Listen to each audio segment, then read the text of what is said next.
you. Good morning, Chair. We'll be hearing from Mr. Peter Needham this morning. Thank you.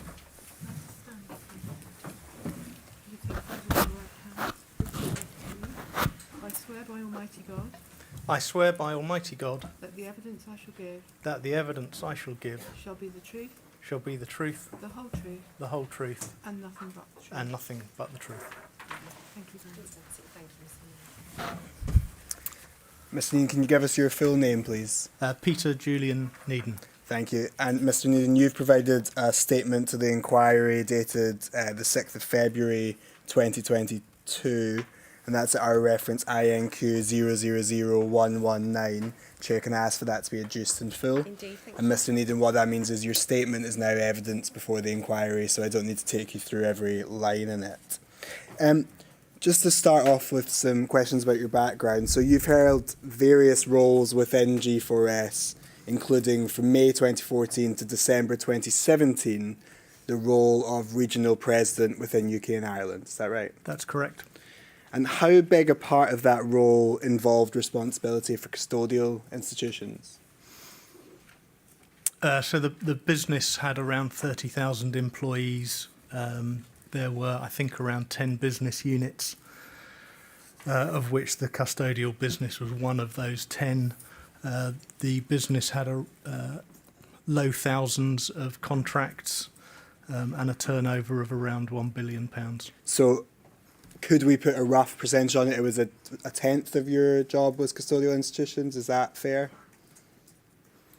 1 out of 10 business units? Yeah, it would be a good way to think about it. Okay. I wouldn't argue with that. And do you remember how many IRCs, immigration removal centres, that included? Tinsley House and Brook House at the time of the incidents.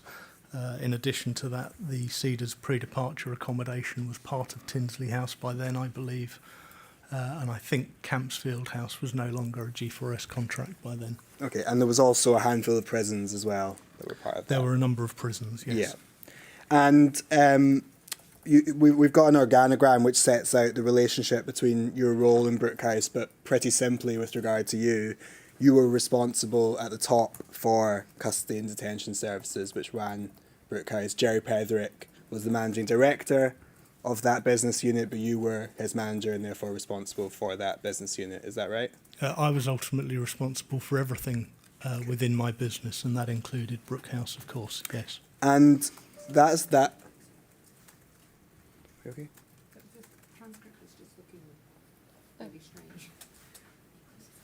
I don't think I'm whispering. No, it's not you. It's not you, it's the transcript, yeah. The running feed of the transcript. Cool. Pauling's just going to close it. Sorry, No, that's fine. Thank you for Thank you. I'll just wait a minute. whispered. No, it's okay. Pause momentarily. Yeah. That's not very useful for anyone. She's just going to reset it.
So you're ultimately responsible for one of the business units, custody and detention services, and then another one of your business units was G4S Health. Is that right? Yes, that's correct. And so separate business units, but as we know, custody and detention services run the operations at Brook House, and then G4S Health are responsible for the healthcare, and you're responsible for both of those divisions. That's correct. Yeah.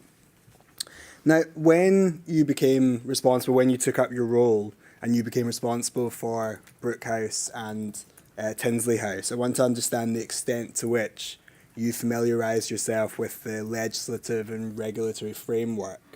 Now, do you remember, did you familiarise yourself with the detention centre rules? No, I did not familiarise myself with the detention centre rules nor the prison rules. I relied on the managing directors of the business units to understand those rules, and for the centre directors and the prison directors to understand those rules. I did, however, take an interest in that and understand the operation of those facilities and the way in which the legislative frameworks would influence the way in which those facilities ran. So did you have any training or even just a time to read things like the rules governing removal from association of detainees, or the reports on victims of torture that would happen to detainees? Would you have familiarised yourself with any of that? I would have taken an interest in those matters as it related to the facilities that we were running. Okay, but I mean... But I received no... Sorry, your question was around training. I received no training in that, and I took an interest as a layperson. As I say, I relied on the practitioners within the business and above the business to understand those rules more fully. I mean, just so that we're clear on this, I understand you say you took an interest, but did you ever actually read the rules, for example? I don't remember reading the rules. Okay. I do remember discussing some of the rules. Okay. And do you remember whether you ever read or learnt about the adults at risk policy or guidance that the Home Office would give? Again, I would have relied on the practitioners within the business and the managing directors of those business to understand and apply those rules appropriately. And in your role, did you have any training on mental health, about things like the PTSD or the impact of detention on people's mental health? No. And did you have in your own mind an understanding of the difference between an immigration removal centre and a prison? Yes, I think at a high level, I understood the differences between an immigration removal centre and a prison. In particular, the difference whereby prisoners were compelled to undertake purposeful activity or work, and in an immigration removal centre, people were free to pursue their time as they wished, had freedom of association, and were not compelled to engage in purposeful activity or work. But at a higher level, did you appreciate the distinction, which was that prisoners were in prison because they were serving a sentence, and people who were in immigration removal were detained there under civil powers, not as punishment? Yes, I did appreciate that difference. Okay. Were you conscious of the risk of abuse in immigration removal centres? I was conscious of the risk of abuse in all of the custodial facilities. I think it's well understood that people in positions of dominance, some people may have a tendency to become abusive. I think that's widely understood, and yes, I had that understanding. So that imbalance of power that you just talked about there, in other words, that was something that you were conscious of? Yes, I was conscious of, and became more conscious of as I spent time in the role. And did you, again, at least at a high level, prior to Panorama, consider that there were sufficient structures in place to ensure that abuse wasn't happening at the institutions you were responsible for? My assessment was that we had the right structures in place to ensure abuse couldn't take place. I also took comfort from the knowledge that there was an IMB present in all of the facilities that G4S ran, and that the inspectorate made unannounced visits to each of the facilities on a timely basis. And in both the prisons and in the immigration centres, there were representatives of the client, either the Ministry of Justice in the form of a permanent monitoring team or the Home Office who were present in Brook House and Tinsley House, I think, almost every day.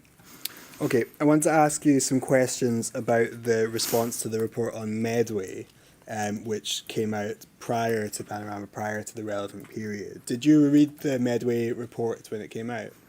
I would have done, yes. Yeah.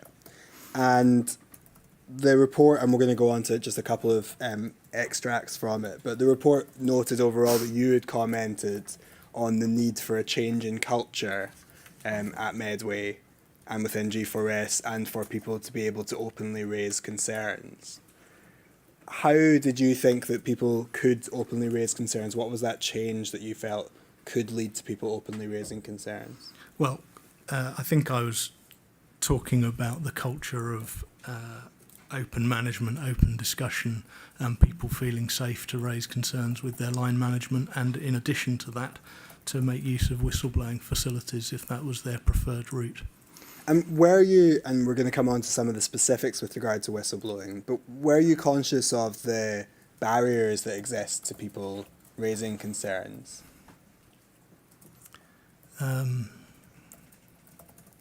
I'll phrase it another way. Well, sorry, I'm just pausing because it's difficult for me to remember what I thought probably 6-7 years ago and what I think now, having been through those experiences. I'm certainly conscious that people who feel abused often don't feel empowered to raise concerns, and I'm also aware that people in close-knit teams may feel an inappropriate allegiance to their colleagues and not feel that they wish to raise concerns. I'm aware of that. I don't know whether that's an awareness that I have now looking back over the last few years, or whether that was something I was very conscious of at the time. I mean, put quite frankly, trying to think back to your thoughts then, did you think that all the whistleblowing complaints that you were aware of were the only complaints that there were, or were you aware that there were likely to be things that weren't being reported to you?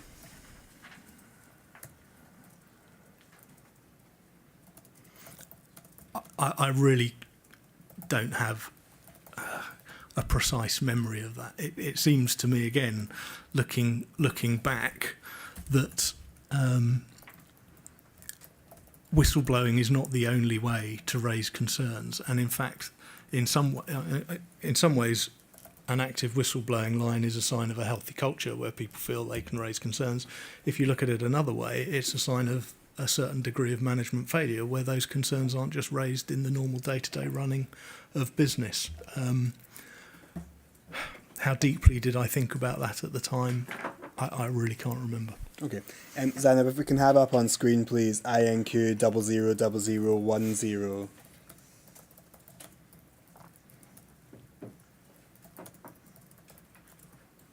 So this is the Medway report, which came out in March 2016. If we can go to page 19, please.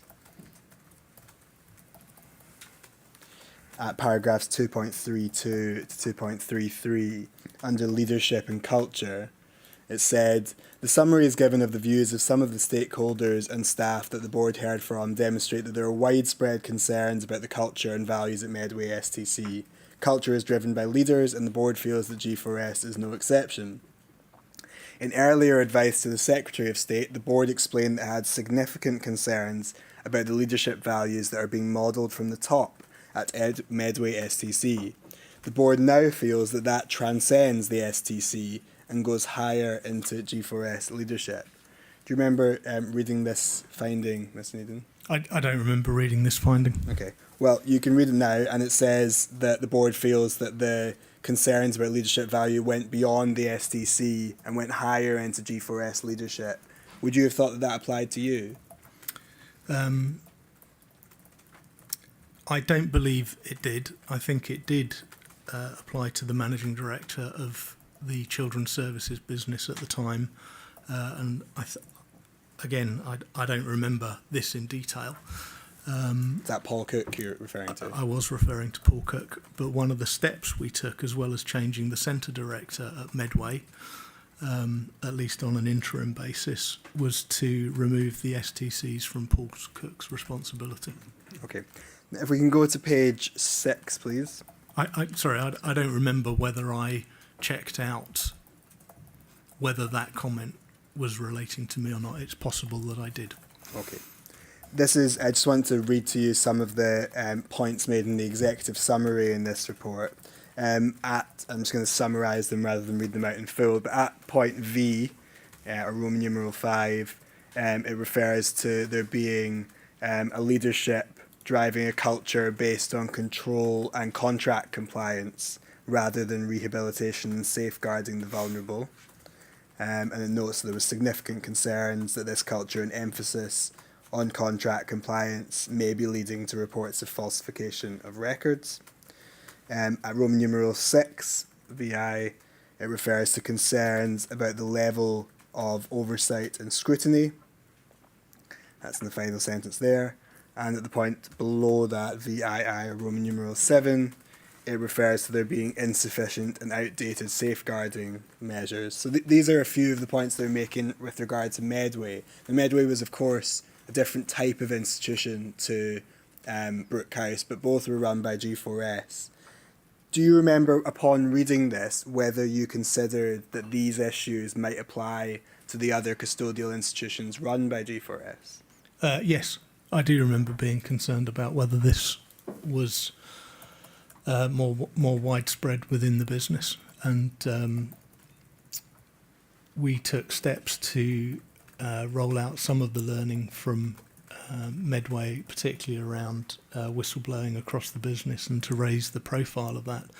We also made sure that people saw the panorama programme of Medway, and that was played in a number of the facilities, and I sought assurances from Jerry Petherick, the Managing Director of Custodial and Detention Services, that we had different processes in place and that this couldn't be going on. So just on that last point, what I was going to ask you was whether there was any checks, at least in your mind, and at least at a high level, on are these things going on in Brook House, in other custodial institutions? So not just taking the learning and applying them to them, but saying, this is what this board has found in Medway. I want to know right now, is this going on at Brook House? Was that ever done? The question would have been, I want assurance that this isn't going on in any of the custodial facilities. And that would have been you saying to Jerry Petherick? And that would have been me to Jerry Petherick. I don't remember the extent to which we formalised that. As I say,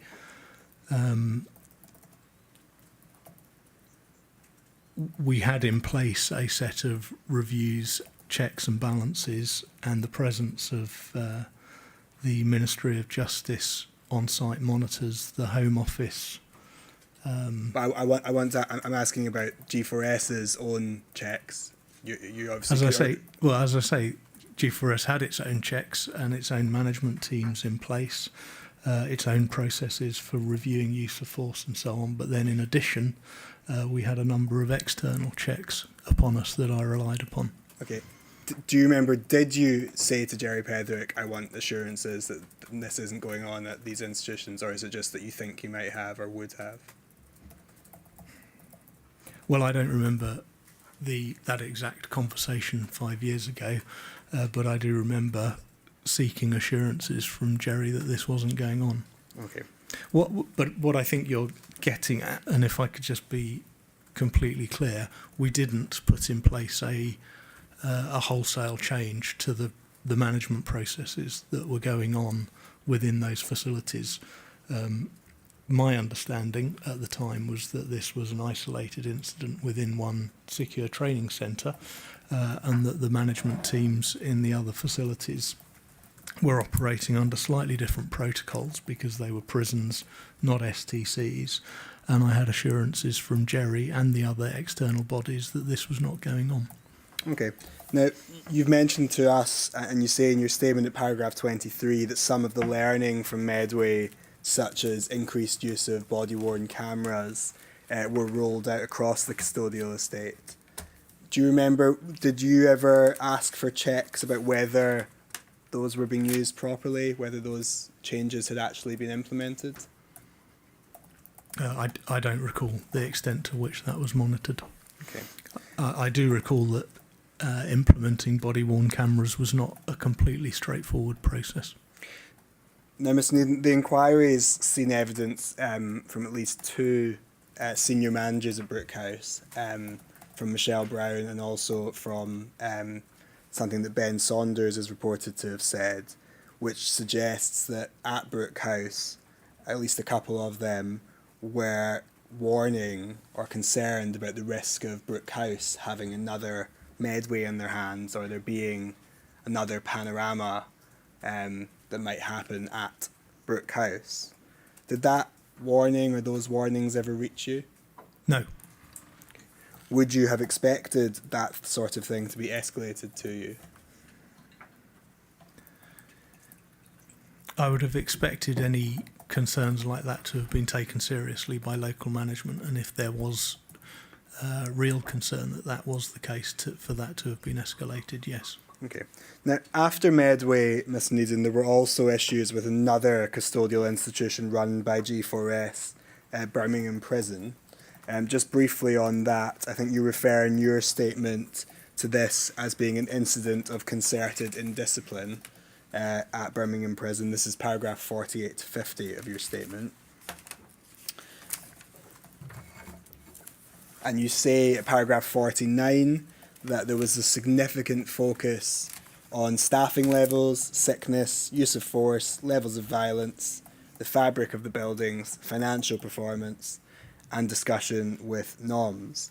Now, the last one aside, staffing levels, sickness, use of force, levels of violence, fabric of the buildings, financial performance, are all things that this inquiry has heard as being significant concerns in relation to Brook House. Do you recall at this stage, when you learnt of these things in relation to Birmingham Prison, you considered whether there needed to be any proactive review of the other custodial institutions run by Brook House? Run by G4S, sorry. I think the reason for those similarities are that staffing was a problem across the whole country in custodial institutions, that levels of prisoner and detainee violence to other prisoners and other detainees was of growing concern, as was self-harm and suicide. That use of force was becoming more widely used across the whole custodial estate. That the fabric of many of the buildings in the custodial estate, and in particular Birmingham being a Victorian prison, was always a concern. And that all of that put financial pressure on custodial facilities, whether they were in the public sector or the private sector. So I think what I'm alluding to here is problems and challenges that are across the whole estate, including the G4S estate. At this time I was particularly concerned about prisoner violence and self-harm, but that wasn't unique to Birmingham or to Brook House.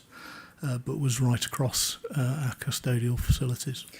But with a lot of the issues that we talked about there, with staffing levels, with the fabric of the buildings, I know that you say that these existed across the custodial estate and across, including the ones run by G4S. But those are problems that can be solved by money, aren't they? You can pay to improve the fabric of buildings. You can pay to have more staff. And so whether that involves G4S paying more money or G4S asking the Home Office for more money, those are things that can be solved, aren't they? Yes, they are. And so why, if there were issues with staffing levels, the fabric of the buildings, etc., were G4S not saying either we need to put more money into these buildings, or Home Office, you need to give us more money to put into these buildings? Well, in many instances, we were asking for more money for facilities from time to time where we saw the need to do that. In terms of staffing, it's not just about pay rates, it's also about the conditions of work, the culture within facilities, the sense of purpose that is provided by the work. Just paying people more money doesn't solve the problem. And did you or Jerry? Well, you can only answer for yourself. But did you ever step back and think about whether these reports about Medway, about Birmingham Prison, and I think there were also concerns about Oakhill, which was run by G4S around early 2017 as well. Was there ever a point where you thought, do we need to rethink how we're running these institutions? I think we constantly step back to think about whether there were changes that we can make. I reject the inference within your question that the concerted indiscipline at Birmingham was in any way the same as what happened at Panorama. Medway Panorama or Brook House Panorama? Brook House Panorama and Medway Panorama for that matter. Okay, but the issues that you mention of staffing levels, sickness, use of force, levels of violence, fabric of the buildings, you'd accept that those are similar to the issues Those are raised on similar. Panorama? Those issues I don't think were particularly raised on Panorama. What was raised in Panorama, to my mind, was the abuse. But the underlying problems across the custodial estate, I absolutely agree with you, were common to both Brook House and the rest of the custodial estate. Okay, I want to come on more specifically to some concerns raised by a senior manager within Gatwick IRCs called Stacey Dean. Now, she raised some concerns in a letter to you, which appears to be from around November 2016. If we can have up on screen, please, CGS 0073632.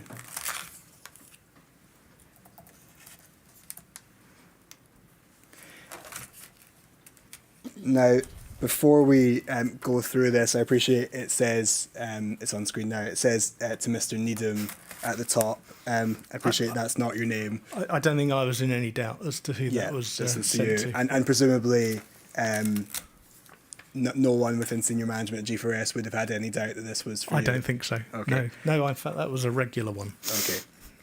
So you say in your statement, Mr. Needham, at paragraph 32C, in relation to this letter, that you would have passed this to the MD of the business unit, Jerry Petherick, and might have also passed this to the centre director. Is that right? Yes. And presumably because you're saying would have and might have, you don't actually remember whether you did or not. No, as I expect you appreciate, I would have received hundreds of emails every day in addition to doing my job. But can we take it that where you say would have or might have, that's you essentially saying, I don't remember exactly, but this would have been my practice? Yes. Okay. So the first line of this letter, my apologies for submitting this to you, but I felt I have no faith that these issues will be dealt with if heard by anyone within Care and Justice. So Miss Dean is saying in the first line that she's submitting it to you because she's got no faith it will be dealt with fairly if it's heard by anyone within Care and Justice. And what you're saying is that the first thing you would have done is to make sure it's heard within Care and Justice. I would have asked Jerry Petherick, the managing director, to look into this. I had faith in his integrity in looking at concerns raised within his facilities. So would the fact that the author of this letter is saying that she has no faith that the issues can be heard fairly within Care and Justice, would that not have given you any cause to think maybe this should be heard externally to Care and Justice, considered externally?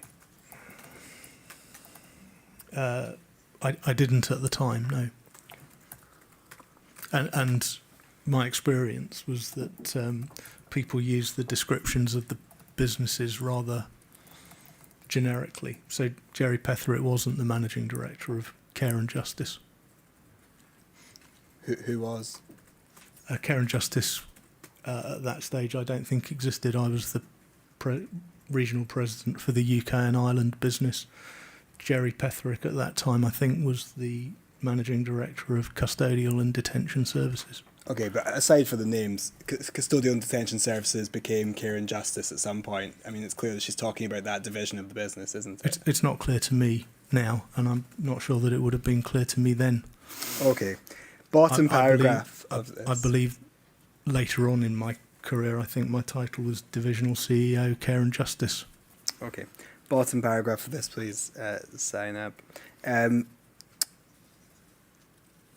First of all, I should ask, do you remember whether you actually read the letter in full or whether you just passed it on straight away? I don't remember. Okay, well, I'm going to ask you about some of the things, and obviously you can do your best as to your recollection.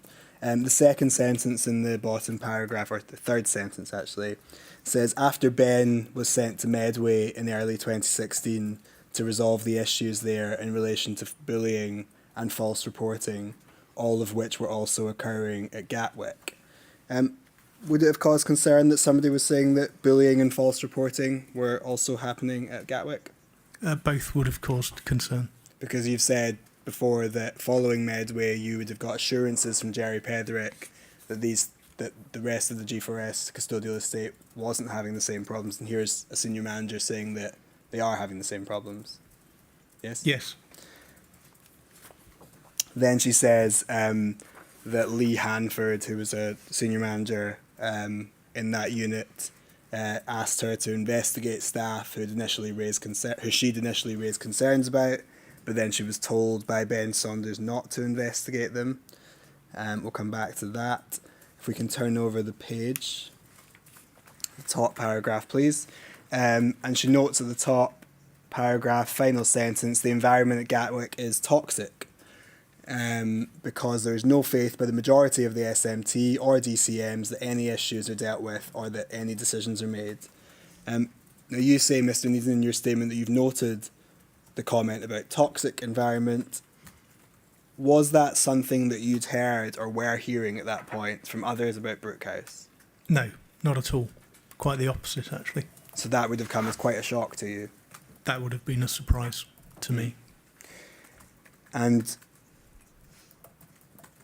you say in your statement about this letter as a whole that you would have been concerned about the issues raised and wanted to ensure they were properly considered, and as you say, so you'd have passed them to the managing director of the business, who's Jerry Pederick. Yes? Correct. But not to investigate on his own. Right. He would have been assisted in that. Okay. Did you follow up with him about whether he did investigate or whether he got assistance? I don't recall. I think it's highly likely that I would have done. And I can see from the evidence that you've provided that he did follow up with his HR manager, who I also had great respect for and faith in, and that they did conduct a proper investigation and consideration of these matters. Okay, if we can go to page 3 of this document, please. The third paragraph down. It says, I was informed that a mistake had been made whereby the real G4S profit margin was revealed to Colin Welsh of the Home Office, who, realising we'd been making more money than we should, a margin of around 28% when we should have only been making 5.25%, demanded savings further to those we had offered. Now, you say in your statement, Mr. Needham, that you've got no recollection of this allegation, but it's included in the letter sent to you. You appreciate that? I do, yes. And can you explain why you don't have any recollection? I know that's a difficult question, but it's a serious allegation I think you'd accept. Is it the sort of thing you'd expect to remember? No, frankly. So an allegation that G4S had been making more money than they should from the Home Office, and that was mistakenly revealed to them, you wouldn't expect that to be something that you remember? No, inevitably, in the role I was in, I only ever dealt with things that were quite difficult. So everything across my desk was in the quite difficult to very difficult category. In the case of allegations around misreporting, I took that extremely seriously, particularly having lived through the period around electronic monitoring within G4S. But as a matter of fact, I would have known that we disclosed all of our revenue and profit to the Home Office, and if I could direct you to CJS 0074101, you will see that there's notes in an Executive Oversight Board meeting. We're going to come back to that, Mr. Needham. We're going to come back to those Executive Oversight Board meetings. But I appreciate the point you're making, that you're saying that everything was disclosed to the Home Office. Well, Yes. I know for a fact that everything was disclosed to the Home Office. Okay. Now, it says here that this led... So I would have been less concerned about reading that. Okay. So it says here that this led to the Home Office demanding savings further to those that had been offered. Do you remember the Home Office demanding further savings on the Brook House contract? No, I don't. Okay. I do remember back in 2010 and then I think 2012 a Cabinet Office initiative to request that all contractors, of which G4S was one, provided savings to the government across its whole portfolio of contracts. Okay. But I don't remember this in particular. You say in your statement, Mr. Needham, in relation to this letter as a whole, this is at paragraph 36, that if the matter was recorded in the register of whistleblowing cases, you'd have reviewed it at the Divisional Ethics Committee. So was there a register of whistleblowing cases across G4S? Is that what you're telling me? I can't speak for how other parts of the group monitored their whistleblowing cases. I do know that the UK and Ireland business produced more as a percentage of revenue than the rest of the group, and I think that's partly a nature of the contracts that were held in the UK and Ireland. Sorry, maybe we're at cross purposes here. I'm just asking, in relation, you mentioned a register of whistleblowing cases. Did the part of the business that you were responsible for but you have asked a about register? G4S, and I'm saying I can't tell you about the rest of G4S. For the part that I was responsible for, I established a divisional ethics committee, and part of that was to review all cases that were raised through the whistleblowing lines to make sure that those matters raised were investigated properly, and that we took appropriate action in each of those cases, and that where we saw themes emerging, which was very rare in practice, that we would take appropriate action on those as well. Okay, we're going to come back to whistleblowing, but I just want to check. Are you saying that for the part of the business you were responsible for, there was a register of whistleblowing cases? Yes, there was a register of whistleblowing cases together with the actions that we were taking. And that was what, a spreadsheet? And that would have been held in some form of spreadsheet, yes. Okay. And do you remember who decided what went on that spreadsheet? Would that have been you or someone? Anything that was raised through the whistleblowing facility, which was called Speak Out, which was a externally managed whistleblowing facility. But in addition to that, if deemed appropriate, anything that was raised through line management in some way could also be added to that register of whistleblowing. I can't remember if on this occasion this was added or not. Okay. I think it's possible that it was. Probable, actually. Okay. If we can go to CJS 007369, please.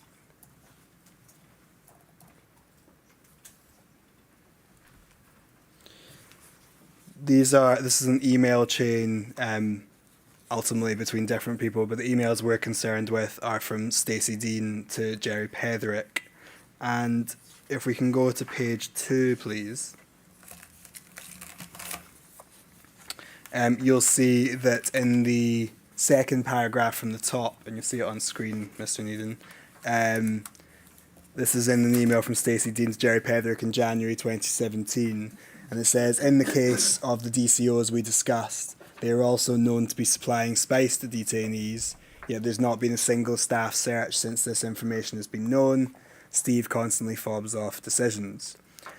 When you were asked about this, Mr. Needham, in your statement, you say at paragraph 37 that it's likely that Jerry Petherick would have briefed you verbally on the allegations and any actions taken. Is that right? Sorry, forgive me.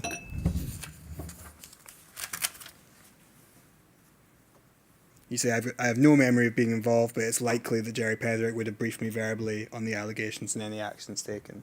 Yes. Was that your normal practice, that where allegations of this level, so that staff are supplying drugs to detain people, were an allegation? I would expect Jerry to have briefed me on any instances of staff supplying drugs into the facilities. And was it? I would also follow up and say that I don't recall ever, with the exception of this case, being briefed around that.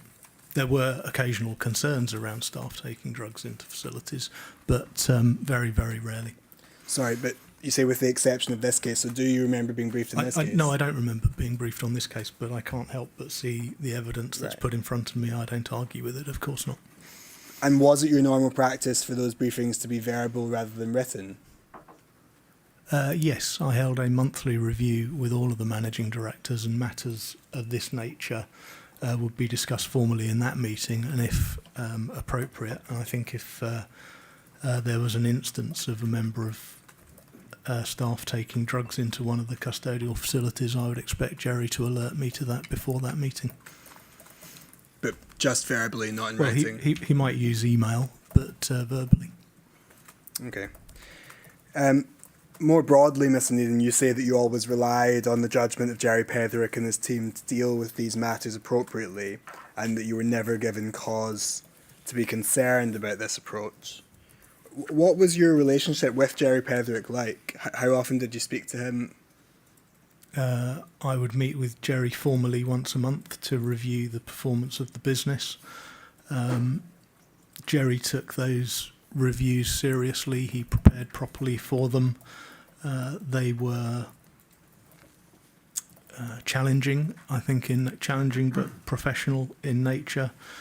And I would talk to Jerry perhaps as often as once a week. Okay, so formal reviews once a month, but speaking to him once a week, roughly. Yeah. And Brook House was obviously only one part of his patch or his role. Yep. And so presumably Brook House would come up occasionally at those meetings, or would you go through each institution at each of the monthly meetings, for example? We would tend to focus on those institutions where there were things of note going on. And again, it is just inevitable that you tend to spend more time on the things that are going wrong than the things that are going well, of which there were very many things going well.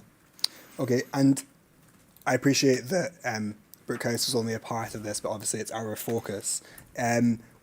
Would you rely on him to raise any concerns or issues about Brook House with you?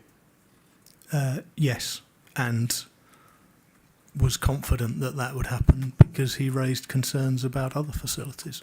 And was there any system that you had in place of proactively checking whether with somebody else or using any data, for example, outside of Jerry Petherick to see that things were going appropriately? We had a process that I think we called Contract 360 reviews, whereby one of Jerry's peers would go in and review each of Jerry's contracts from time to time, I think generally around annually, in the same way that Jerry would undertake a review of some of the other large contracts within the business, and that contract review would have been an overview of the operation, the relationship with the customer, the commercial performance of the contract, any concerns on that contract, and would have resulted in I can't remember if it was a red, amber, green grading, but some form of written assessment of the health of that contract in overall terms. I could be wrong about this, but I think that we may have only seen a 360 contract review in relation to Brook House from 2014, but you would expect them to be done annually? Is that right? There was a regular cycle of contract reviews that was carried out. I may be wrong on annual. Would it They surprise were you always if there was, going on. Okay, would it surprise you if there was the last one that we had for Brook House before the relevant period was 2014? I would have thought it would be done more often than that. Want to ask a few questions about the contract between G4S and the Home Office in relation to Brook House, particularly as it related to staffing levels. So you say, Mr. Needham, that you had ultimate responsibility for contract profitability. Presumably that's in the same way that you had ultimate responsibility for everything. That's correct. Yeah.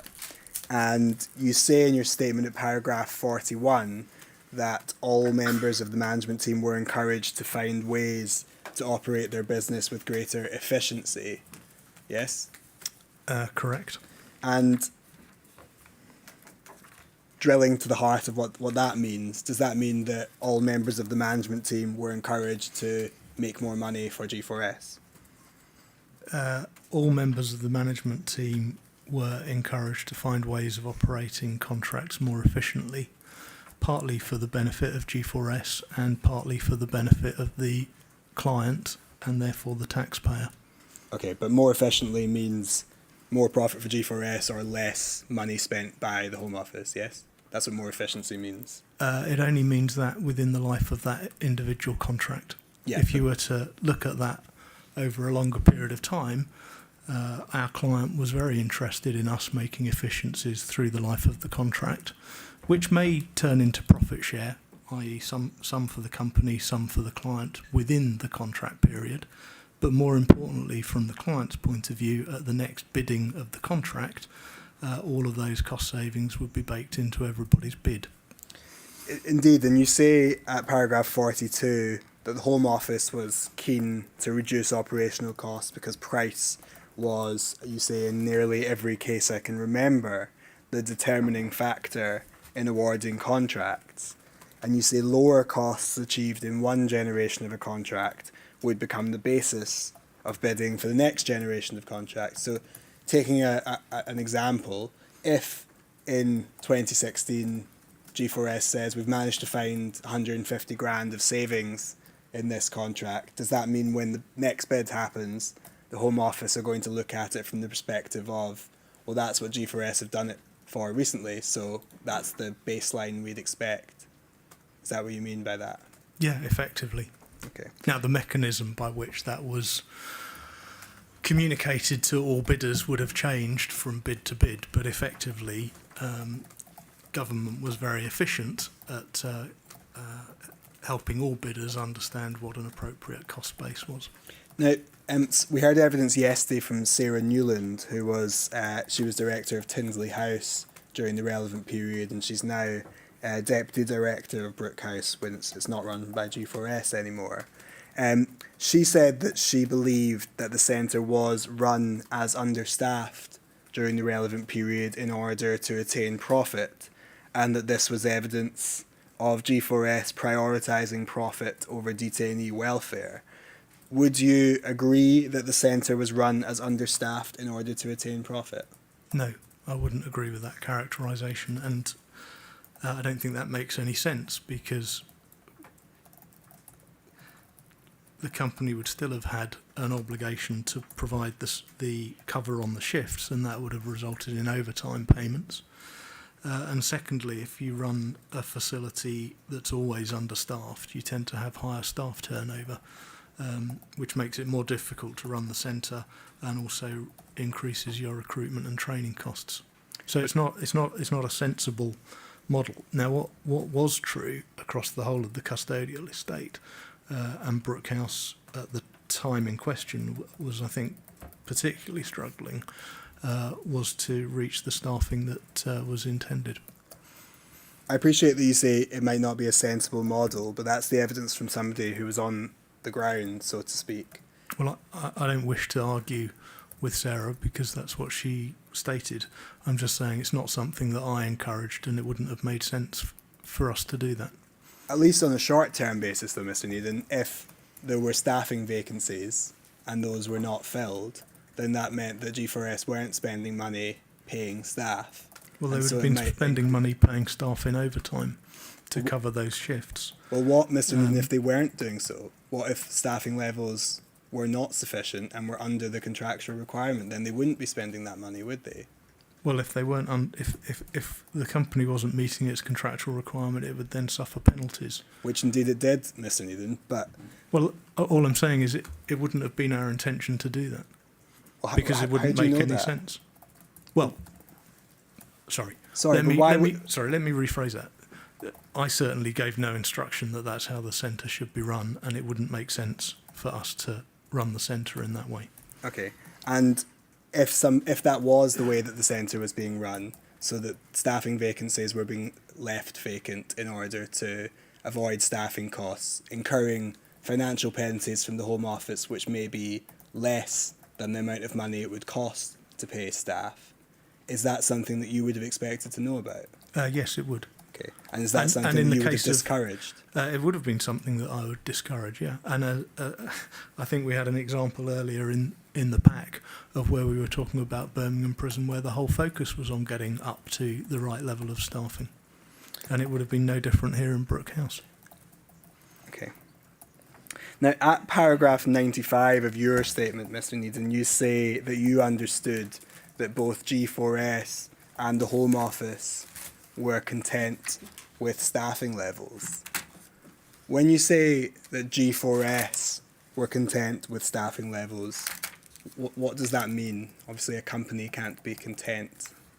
Well, I think I say G4S Custody and Detention Services. So does that mean Jerry So that Pedrick? means, yeah, I relied on Jerry and his team to determine what was appropriate and safe in each of the custodial facilities. But the Home Office also had a view on that, and they had the benefit of looking at Brook House in the context of the other immigration removal centres that were being run. I can't speak for the Home Office, but my expectation at the time would have been if they'd seen Brook House a long way different from the other centres, that they would have raised that as a concern. And I don't recall them ever raising that as a concern. Now, we've heard evidence, I don't know if you've been able to listen to or watch any or read any of the evidence heard by this inquiry over the past 4.5 weeks or so, but we've heard evidence from a number of staff who were working at Brook House, DCOs, DCMs and managers, saying that staffing levels were far too low, leading to huge problems with morale among staff, causing issues with the safety of staff, causing issues with the safety of detainees, and affecting the provision that could be made for detainees, whether that's activities or care or even just one-to-one interaction.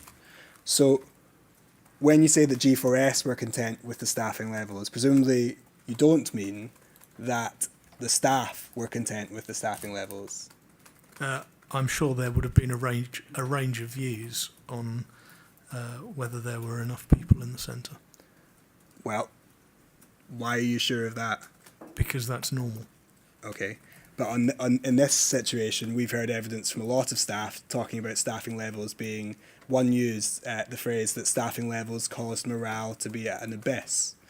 And we've heard we've heard examples of one staff member being on a wing for over 100 detainees, and on a number of occasions of staff not being able to open the courtyard so that detainees couldn't get outside. That suggests that on the ground, staffing levels were a huge problem, doesn't it?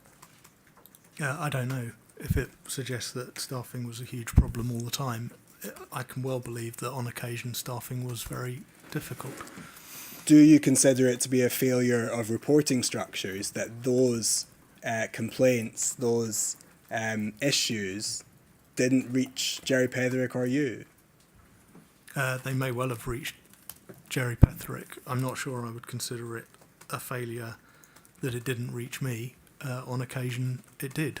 So sorry, Mr. Neeson. Sorry, and on occasion it did, and I was aware that staffing was very challenged within Brook House at the time. Well, you say that you understood both G4S and the Home Office were content with staffing levels. Yes.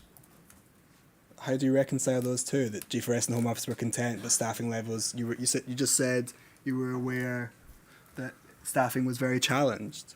How do you reconcile those? So I reconcile those by our intent to have the right to have a certain level of staff employed that people were content with, our ability over periods of time, if we suffered a higher level of staff attrition, could have made that challenging. Okay. Now, coming on to your... And furthermore, that on each shift, the Home Office were content that we'd managed to cover the shifts. Now, it's not the ideal way to manage shifts, to have people doing overtime. Well, for 3 months during the 5-month relevant period that we're looking at, Brook House didn't meet the required staffing levels under the contract and were penalised by the Home Office. So the suggestion that the Home Office were content with staffing levels, I mean, it's not correct that you met the levels but through overtime. G4S just didn't meet the levels. Were you aware of that? I don't recall being aware of it. Okay. Now, coming on to your interaction with and oversight of Brook House during the relevant period, I think you've referred to your monthly formal meeting with Jerry Pedrick. Was that the monthly business review? Is that Yep. how you describe it? I think some people in the business would have called it a trading review, but Are those are the same thing? those are the same thing. Okay. And you say in your statement, I think, that the purpose of those meetings was to share any matters of concern from the managing director of the business unit, agree any decisions outside of that managing director's delegated authority, and to jointly review the business overall. Would you ever be raising matters of concern from your end, or was it largely a one-way thing? Well, I would raise. Yeah, most of the information came upwards, and I would raise concern based on what I was told. Occasionally, there were matters that were passed downwards, but largely we were reviewing the performance of the business in the round. And when you refer to agreeing decisions outside of the managing director's delegated authority, what sort of things are you talking about that would be outside of their delegated authority? Large expenditure or investment items, perhaps. Like what, in relation to Brook House? Is there anything you can give us an example? I would expect the expansion of Brook House with the additional 60 beds to have had some form of approval paper. Okay. Now, in your statement at paragraph 11, you explained that health and safety as an issue was focused on violence from detainees to colleagues, from detainees to other detainees, on self-harm and on suicide. Now, given that, as we talked about at the start, you were conscious that this was an industry, I suppose, or at least a type of business where there was a risk of abuse. It's a type of business where staff are using force on detainees and prisoners in prisons. Why would there not be any focus on potential violence from staff towards detainees?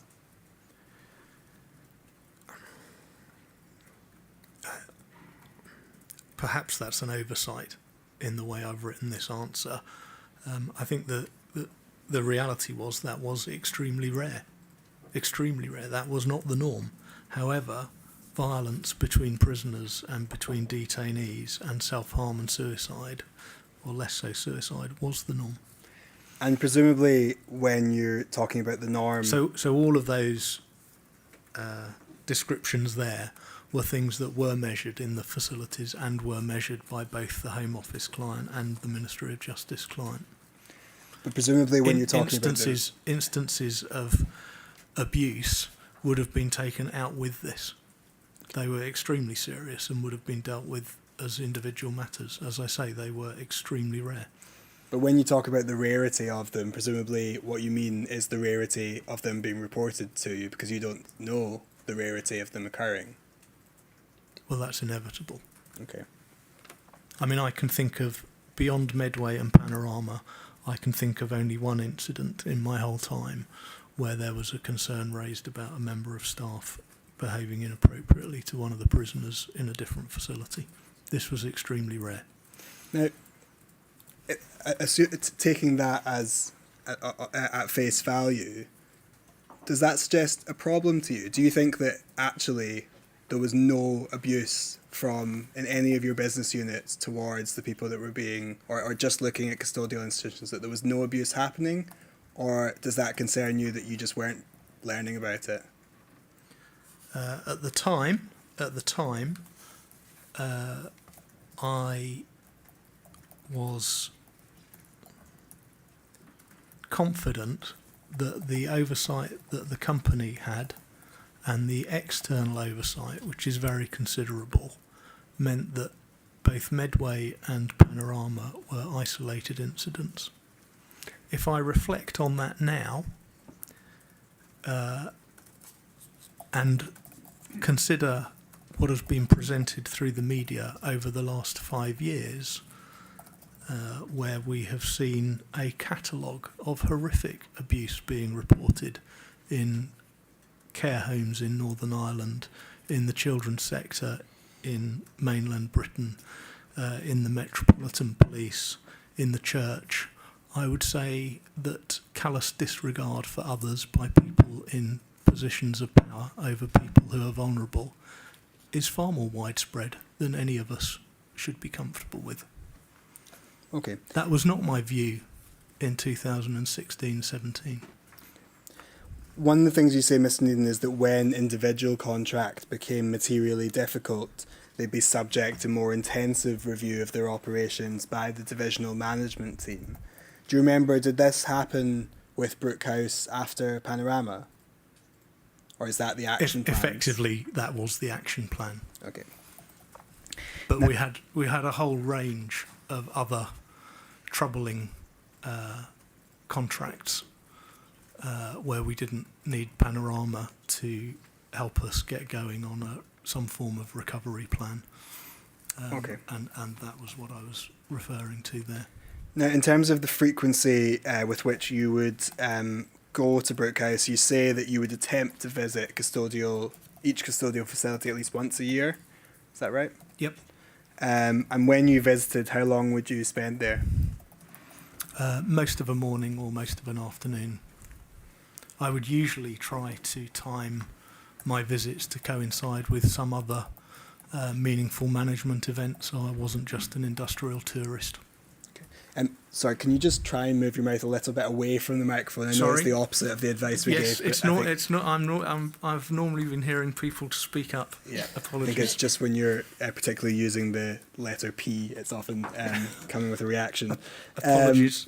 No worries. And so I think we've just heard from you that the business reviews were the same as the trading reviews. So does that mean you would attend each of the trading reviews for Gatwick IRC? Trading review was a long-standing description used within the G4S business. I made a conscious decision to change the name of that to business review, but like a lot of things, they don't always catch on. Okay, People kept referring to them as trading reviews. I called them business reviews because it wasn't just about our financial trading. But regardless of what they're called, you attended each one of these, or you would have? Attending my my business, even was falling into it. Those business reviews were the anchor for understanding and managing the business. They were the most important part of my month. Now, you say, Mr. Needham, in your statement, referring to meetings with the Home Office in relation to Brook House and other custodial institutions, this is at paragraphs 115 to 116, that the Home Office used a red, amber, green rating system for each of the contracts. Do you remember that? Yes, I do. And what was your understanding of how that red, amber, green system worked? Was it that each of the Home Office and G4S would give a rating? Yeah, there were a number of categories, such as relationship, service performance, I forget which. There were a number of categories, and in advance of the meeting, both the G4S team and the relevant team in the Home Office would provide their rating and some commentary, and they would be put side by side. And I've had a look at my memory was that they were all green when I gave my statement. You've subsequently provided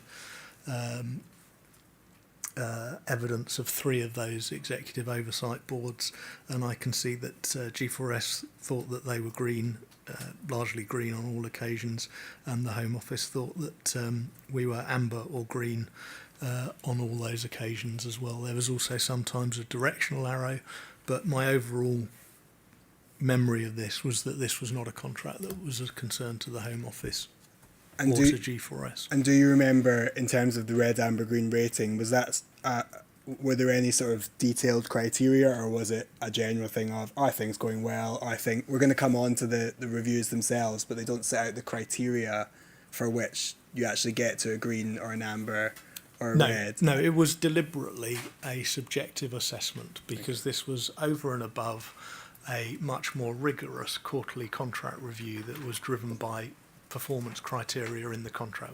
This was not intended to replicate that contract review meeting. Of course, it informed that contract review meeting and the formal business between G4S and the Home Office was carried out through that contract review meeting.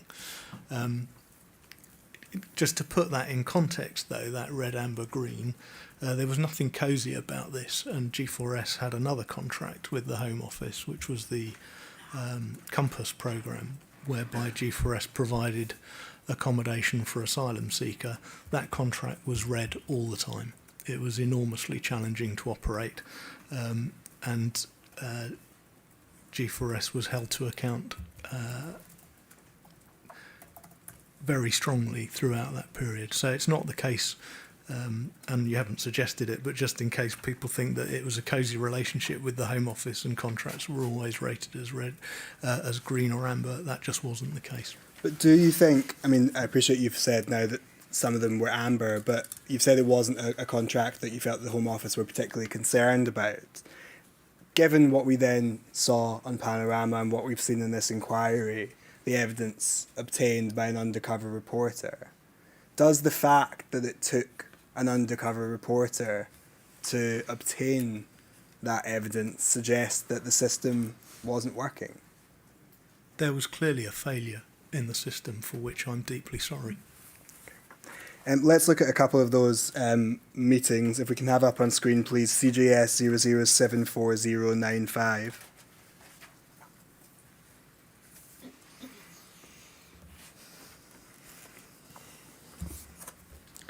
Page 8, please.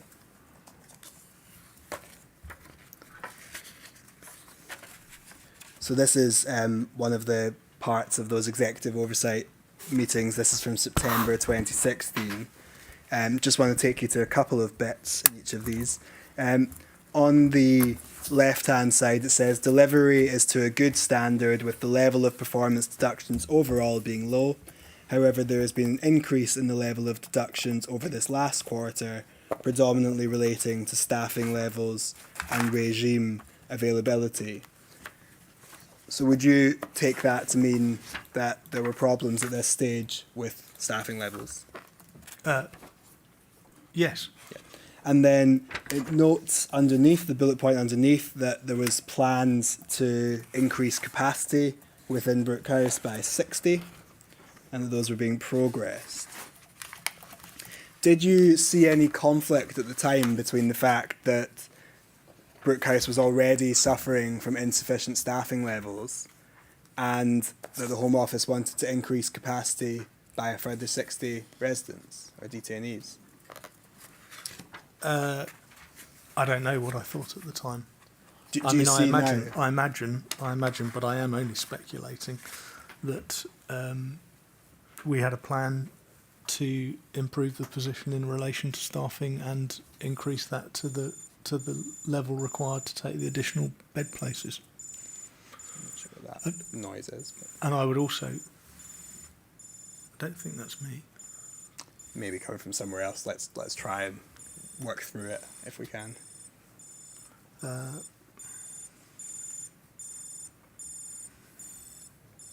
Pause for, let's pause for a moment and just see if we can find maybe out. we will try. Sounds like someone's forgot to turn their alarm off. Feels like it could be from outside. Oh, all fine. It's gone. Okay, mystery alarm. But we can. It's under the stage. Yeah, It's nothing personal. that's the tech team under there. It's fine. Thank you. So, I appreciate that you're only speculating now. But furthermore, any increase in the size of the facility would have been signed off by the Home Office. Sure, but I'm asking from G4S's perspective, because you obviously have a responsibility as G4S to have enough staff to be able to care for Yep. the detainees being detained at Brook House. Do you see the point I'm making, which is that I there's... see the point and I see the challenge. Yeah. But if we didn't think we could fulfil that, we would not have offered to take those extra places. And I can think of at least one occasion where we, without any pressure from our client, said, sorry, we can no longer, in fact, we have to reduce population. In fact, sorry, forgive me, I can think of 2 occasions when we said we need to reduce populations in our facility because we were struggling with staffing. But not at Brook House. But not at Brook House. Okay. And were you aware... But sorry, behind your question, I think, again, is an inference that we just always wanted to take more people into these facilities, and that's just not the case. Well, I'm not I can think suggesting that of- you always did, Mr. Needham, but what I'm suggesting is that on this occasion you were willing to, despite staffing levels already being a challenge, and that the logical next step of that is that staffing levels would become even more of a challenge. Would you accept that? No. Okay. So The logical next step of that would be that G4S would have needed to have had a really good plan to ensure that they had adequate staffing. Okay. Were you aware that both HMIP, the inspectorate, and Sir Stephen Shaw, in his 2016 review, had both cautioned against the introduction of the 60 additional beds? I can't remember if I was aware at the time. Would you expect to be aware of such comments in an inspectorate report and in a report to Parliament? I would have been aware of what was in an inspectorate report in relation to Brook House. Yeah. So we know that both of them did caution against the introduction of 60 beds. Can you remember why you decided that you could go ahead with them anyway? I can't remember why. Okay. You say in your statement that no one was ever encouraged to compromise on detainee welfare or contract compliance to increase profit. Was this an example of G4S compromising on detainee welfare to increase profit? No, I believe it was an example of us trying to meet the needs of the Home Office. Okay. If we can go to CGS 0074096, please.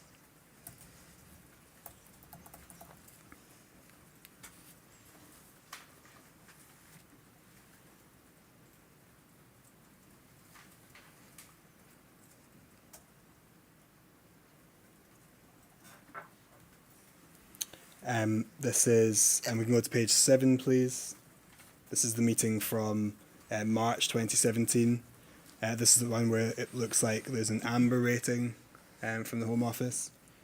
Now, under the supplier's view, which is the G4S information that's being fed in, third bullet point from the bottom, it notes contract extended for 1 year with £120,000 of savings returned to the Home Office. I asked you earlier about the letter from Stacey Dean where she said that once the Home Office were aware about the true profit margins that they demanded extra savings. Was this a response to that demand for extra savings? I don't believe so, no. Now, we've, as I've said, heard considerable evidence to this inquiry about the inadequacy of staffing levels. Sorry, I gave an incomplete answer. But I mean, it will be speculation, but I simply think the 120,000 would have been the result of us not having to bid for the contract. Sorry, why would that result in savings to the Home Office? Because we wouldn't have been spending money bidding. So we would have recognised that in some way by giving a discount to the Home Office. So as in taking money out of your profits to give to the Home Office? I think that's what those 120,000 savings would have been, yes. Okay. Now, in your witness statement at paragraph 157, you note that following Panorama, you'd asked for a detailed schedule of efficiency savings, and that a spreadsheet that you'd seen had recorded that G4S had offered cumulative efficiency and clustering savings of £4.05 million from July 2012 to May 2017. Given the events we've seen both on Panorama and in the evidence to this inquiry, does this suggest that £4 million between 2012 and 2017 that cost savings were prioritised over detainee welfare? No, I don't believe so. If we can go... I think detainee welfare and cost savings are different things. They're not necessarily different things though, Mr. Needham, are they? Because if savings are being made by not having sufficient staff and that affects the treatment of detainees, which is what this inquiry has heard from both staff and detainees, then that is cost savings and detainee welfare being the same thing, isn't it? Yeah, but you said if. and I'm not sure that that's the case. Okay. Now, if we can go to CJS 00744098.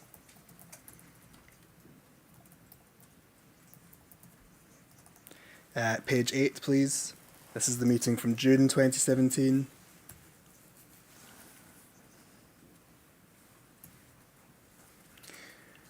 And under G4S's view, the second bullet point, it notes that Brook House, all 60 additional beds mobilised successfully with no adverse impact. Do you remember the basis upon which the view was that there'd been no adverse impact? No.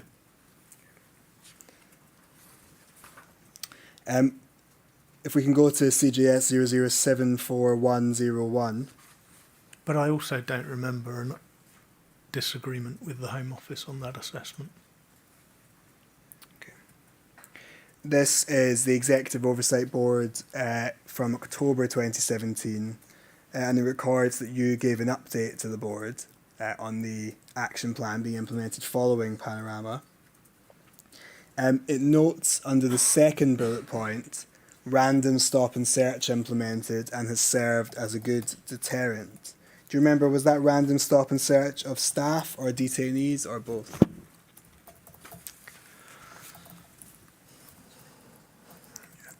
I don't recall.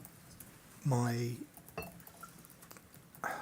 guess, and it is only a guess, is that would have been staff, given the limited powers that we had within an IRC facility compared with the prison. And as far as you remember, was this about drugs? Yes. And Sorry, I state that more confidently than I should. as far as you remember. I believe it would have been about drugs. Sorry, forgive me. Yeah, and the suggestion that it served as a good deterrent, how would you know that?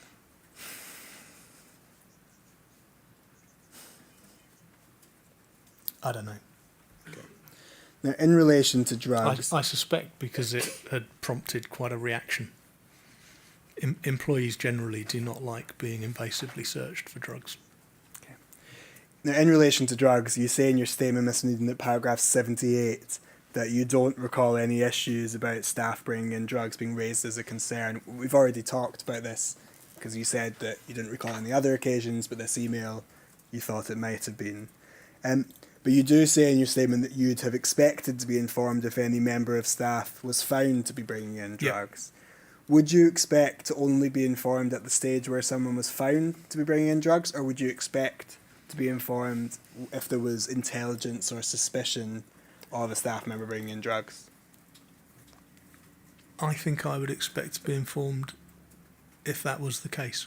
There was a lot of intelligence gathering and security work going on in all of the facilities, and I would not have expected to be briefed on every aspect of that within all of the facilities. So I would expect to be informed if a member of the G4S team had brought drugs into a facility, not if there was a suspicion of that. You say in your statement, paragraph 77, that drugs didn't feature in HMIP's main concerns and recommendations on page 18 of their report. If we can look just at one aspect of the HMIP report, it's VER 000117.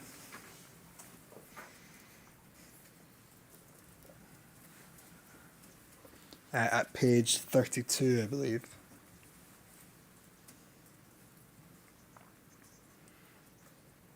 And 1 second. Sorry, let's try page 47.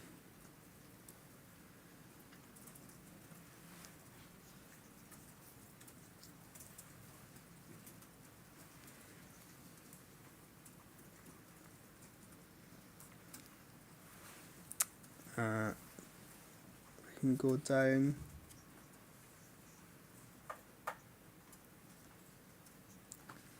I may have the wrong page. It doesn't matter. I'll read it out for now and we can identify the page in due course. But the HMIP reported saying that, this is their 2016 inspection, saying that the supply and misuse of drugs was the most significant threat to security, and there was evidence of the organised criminal supply of drugs. However, the centre did not have a drug supply strategy. HMIP were saying that it was the most significant threat to security. Is that something you'd expect to be aware of?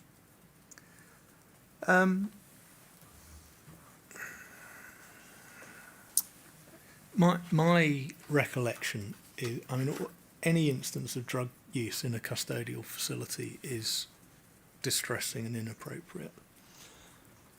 This inspection report gave an assessment of reasonably good for safety, reasonably good for respect, reasonably good for activities, reasonably good for preparation for release, although why that was a criteria for an IRC, I was always slightly bemused.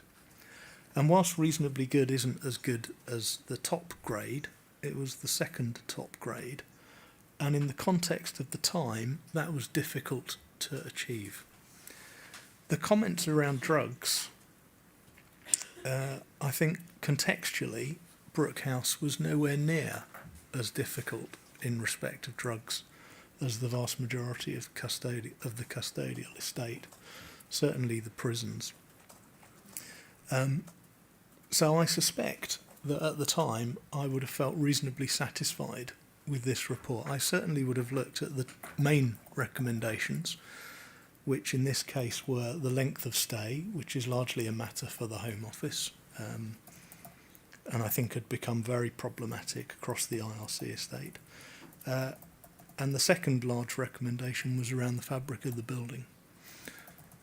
I would expect the team within Brook House to take a much closer interest in the contents of this report. But as you established at the beginning of this session, Brook House was one contract in one of many thousands. I would not have read this report in the same level of detail as the centre director. Okay. Now, more broadly, Mr. Needham, you say in your statement that, and you've referred in evidence to us about the IMB and the HMIP reports not giving cause for concern, and the Home Office being there every day and being content with the service provided.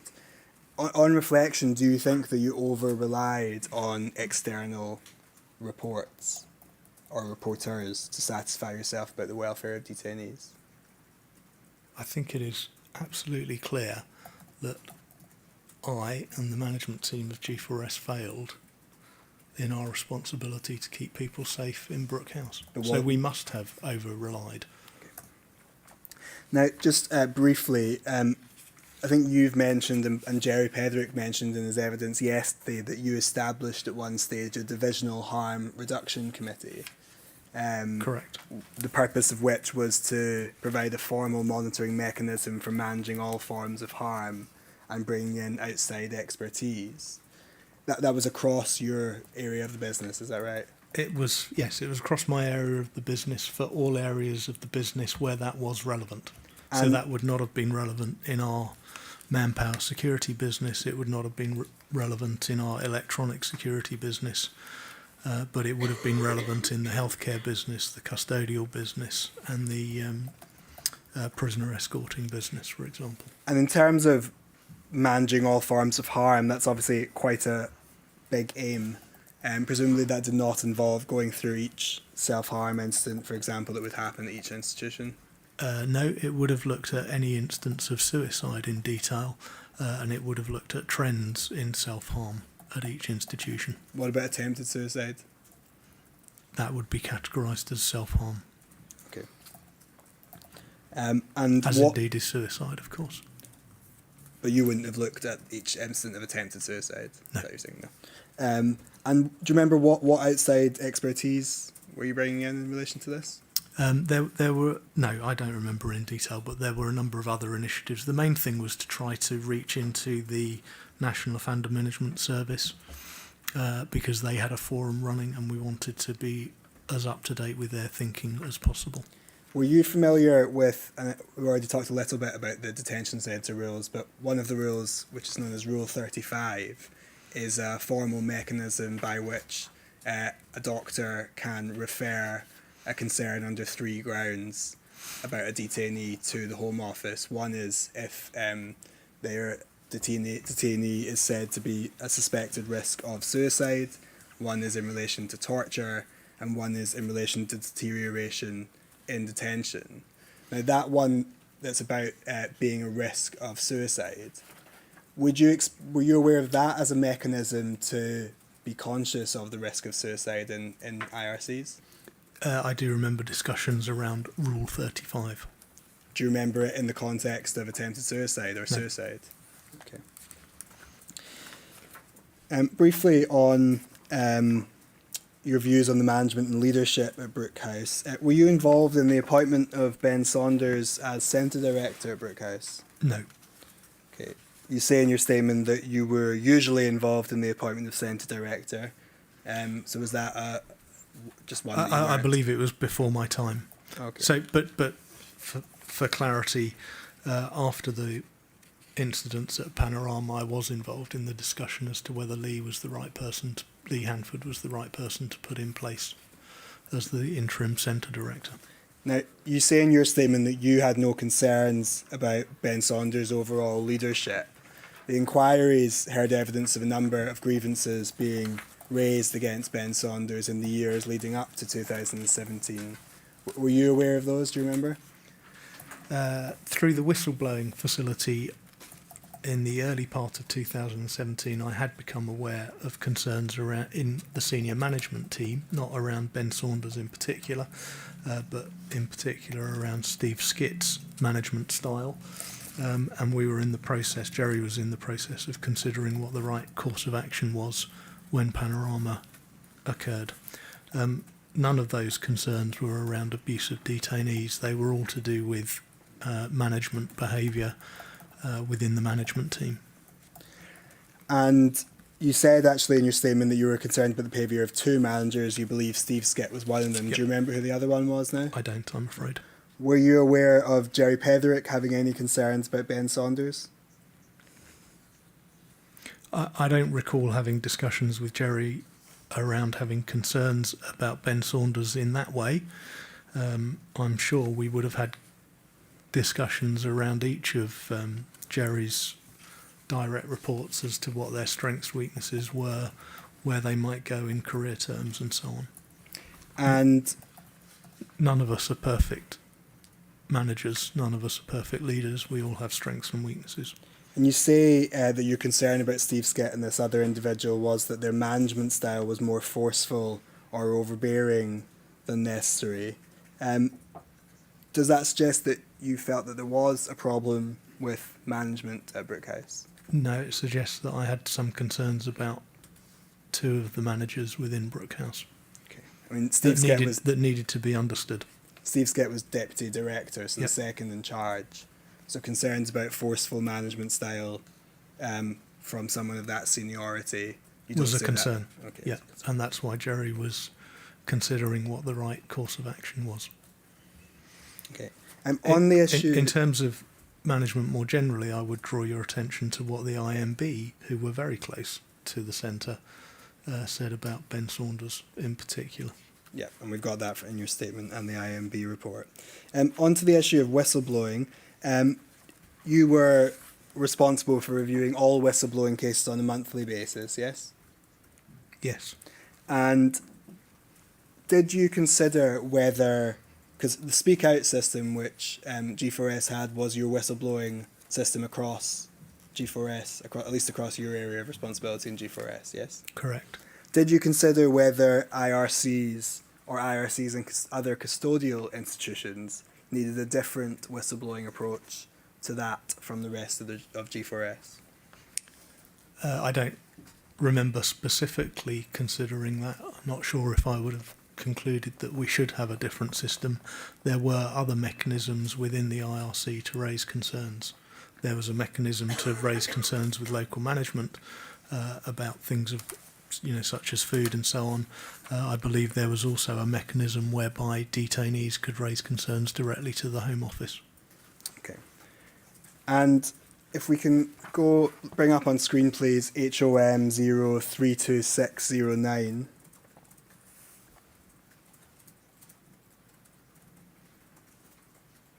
This is a report into allegations raised by D2953 to the Equalities Advisory Support Service helpline. D2953 was a detainee who alleged he'd been hit 3 times by a member of staff. And it says, you'll note in the introduction or background, that the source of this referral to Speak Out was not disclosed during the investigation. However, Alex Hayes has since confirmed she's spoken to the client, GEO, who are happy for us to go through the Speak Out process. So given this went through the Speak Out process, would you expect to have been made aware of this? I would have been aware of it if it was through the Speak Out system. And this was an allegation from a detainee that he'd been punched 3 times by a member of staff, and the inquiry is aware that the Home Office's Professional Standards Unit found those allegations to be substantiated. Were you aware of that? I don't recall. If there was a Speak Out Sorry, investigation. What was the reference for this, please? It's at tab 15 of your bundle. Thank you. We don't have time to go through it in full, but the broad question is that this was a Speak Out investigation. You've said that you would have been aware of it as a Speak Out investigation. In that scenario, where the Professional Standards Unit substantiate allegations of assault, would you expect to be aware of that? Yes. Okay. But you don't remember whether you were aware of that in this case? No. Now, looking at and sorry, but I'm just very quickly reading it, and I think it's possible that this was a complaint about treatment from G4S staff. It's also possible it was a complaint about the escorting staff. It was about G4S staff, but we don't need to. We've got the report. Now, taking a step back, Mr. Needham, about whistleblowing, we know that the whistleblowing route wasn't used by Callum Tully, and he's given evidence about why it wasn't. We know that it wasn't used by other members of staff who had concerns around the time of the relevant period. Several staff have given evidence to the inquiry about fear of being called a grass or a snitch if they raise concerns about their colleagues. And in fact, each troubling incident seen by the inquiry tends to involve at least one person who hasn't reported it. Does that indicate to you that there was a failure in the whistleblowing system? There was clearly a failure in the whistleblowing system, and furthermore, there was clearly a problem with the culture within the facility. And do you consider that you're responsible for the failure in the whistleblowing system? Ultimately, I am accountable and responsible for that. Okay. If I could just put that in context as well, though, the people who are most culpable, if I can use that word, for what happened in Brook House were the people who carried out those acts. The people who are next most culpable are the people who stood by and didn't report that. And I include Callum Tully in that. He had an obligation to report that, and he didn't. And it would have prevented further harm if he had. The people that are next most culpable are ourselves, G4S management, and beyond that is the Home Office, the IMB, and the HMIPP. Okay. Now, following the Panorama broadcast, you asked Jerry Petherick to put in place a detailed and comprehensive recovery plan, which he led, yes? Yes. Now, given that Jerry Petherick was managing director of the business unit in which Brook House sat and which was responsible, or he was responsible for the events that happened in 2017, did you consider whether someone else from outside needed to be brought in to run the action plan? No, I believe I had confidence in Jerry to fulfil that role, as did the Home Office. And you say in your statement and furthermore, I believe others within the G4S business had that confidence too. You say in your statement that the overall plan was effective in improving Brook House. were you confident from your oversight of the action plan that sufficiently fundamental changes were made to ensure that this wouldn't happen again? As confident as I could be. I think, again, with the benefit of hindsight, I don't think any of us can be complacent about people becoming abusive. Now, you've said in relation to Ben Saunders that Mr. Saunders was responsible for what happened at Brook House and it was right to put a new leader in post. You've obviously just gone through for us what you see as the hierarchy of responsibility, and said that you were ultimately responsible for some of it. Sorry, I was ultimately responsible for all of it. Yeah. Now, what the evidence of the inquiry shows that no one more senior than the detainee custody manager was dismissed for what was shown on Panorama and for the events that this inquiry is investigating. Do you think there was a failure to take responsibility by managers and senior managers within G4S? Ben Saunders left the company. But he wasn't dismissed, Mr. Needham. Ben Saunders left the company. Yeah. You would appreciate that there's a difference between leaving the company via a settlement agreement and being dismissed, because when you are dismissed and you're asked by your next employer, why did you leave your previous employer, you have to say that you were dismissed. Whereas if you enter into a settlement agreement, you can say I left via a settlement agreement. I'm aware of that. Yeah. And so I'll ask the question again. Do you consider there was a failure to take responsibility by managers or senior managers within G4S? No, I don't. Now, when describing, and I know that you've accepted responsibility and also talked about this hierarchy of responsibility, but you describe in your statement how there were a small number of people who chose to behave in a way that was wholly unacceptable. Does that remain your evidence? This was a small number of people? Yes, it is a small number of people. I had 30,000 people working for me. This is a small number of people. It's completely unacceptable, but it was a small number of people. Now, one issue, just to go back, you were talking about the HMIP report and its conclusions about the length of detention. And you mentioned, of course, that the length of detention is primarily a matter for the Home Office. What impact, in your mind, did the length of detention have on the running of Brook House from G4S's perspective and also on detainee welfare within Brook House? Well, I think the two big changes from when Brook House opened to 2017 were the increasing length of stay. The facility was designed for people to remain there for a week. Far too many people were staying there for upwards of a year.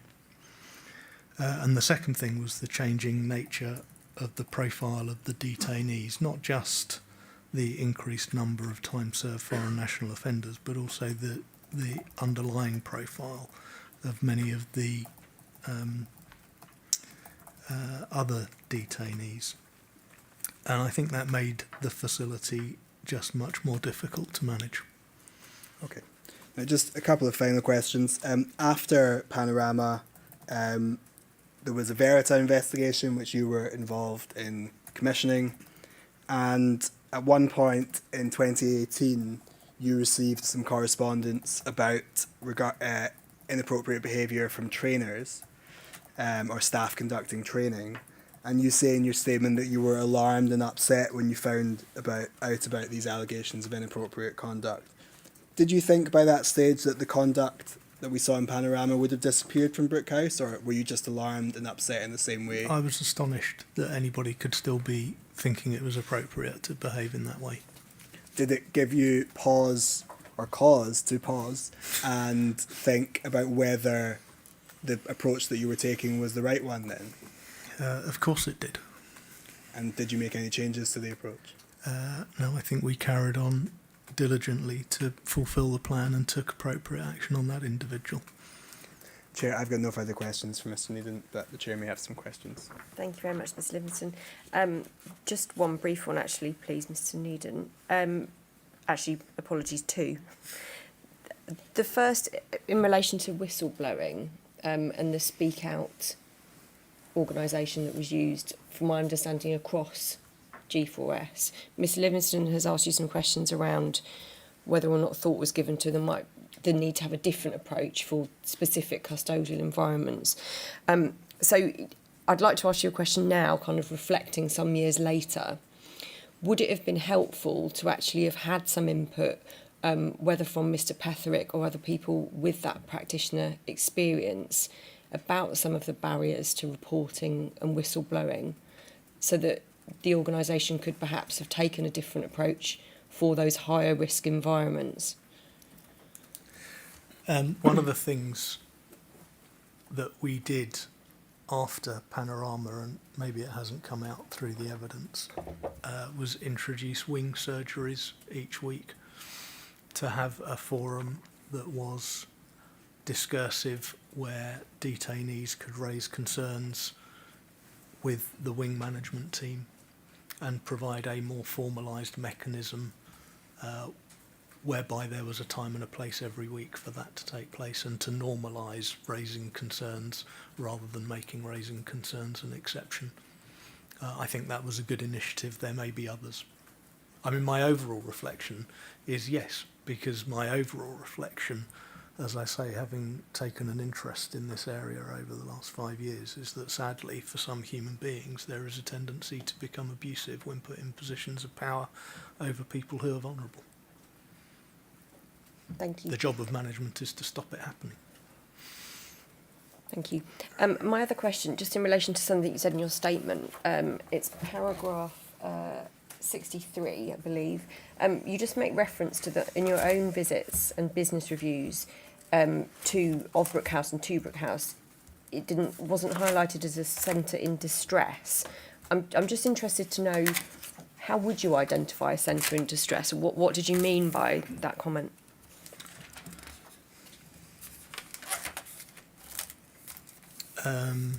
Oak Hill Secure Training Centre was a centre in distress. It had much more acute staffing problems, partly because of people leaving the centre and going to work for the prison next door, and that was something that was just a constant problem. Birmingham Prison was a centre in distress after the concerted ill discipline. It was very difficult compared to that.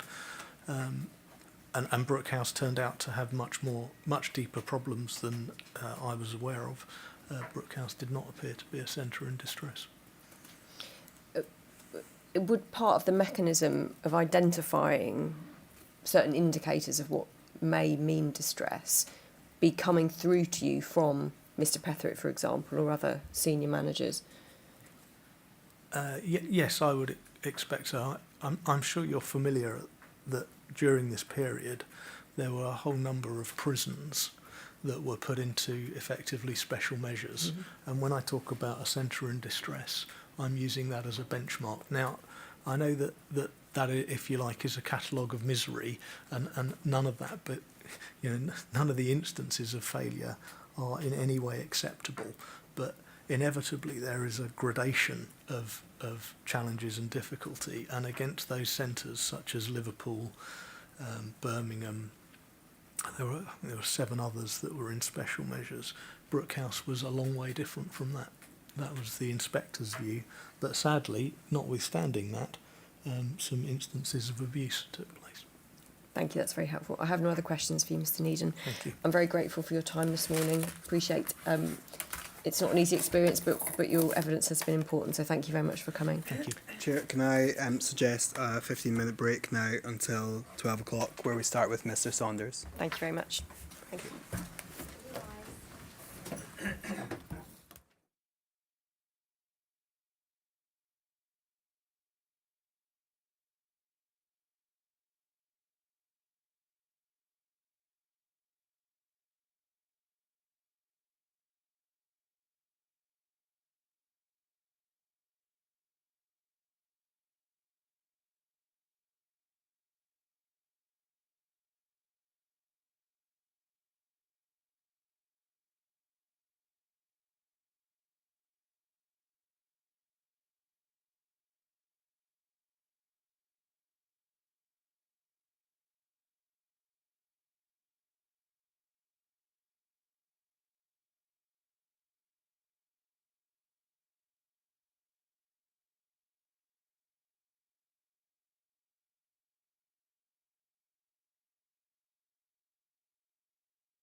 much.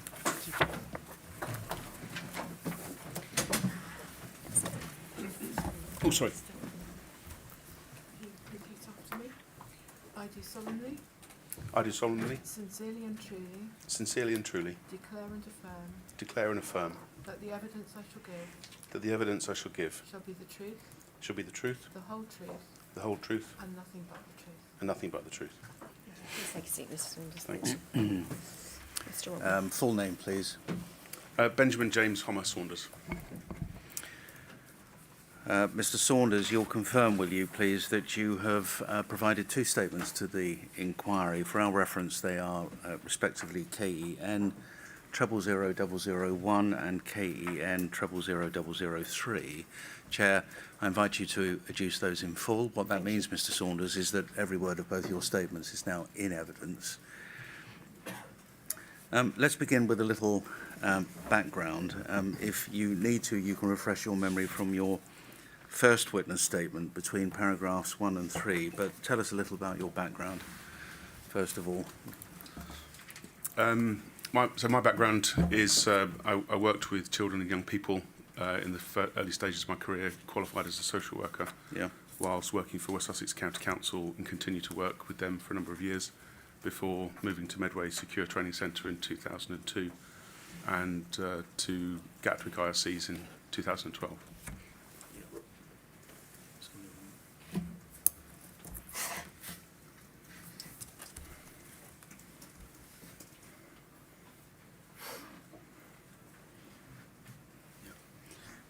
Forgive me, I was just resuming the transcript on that screen.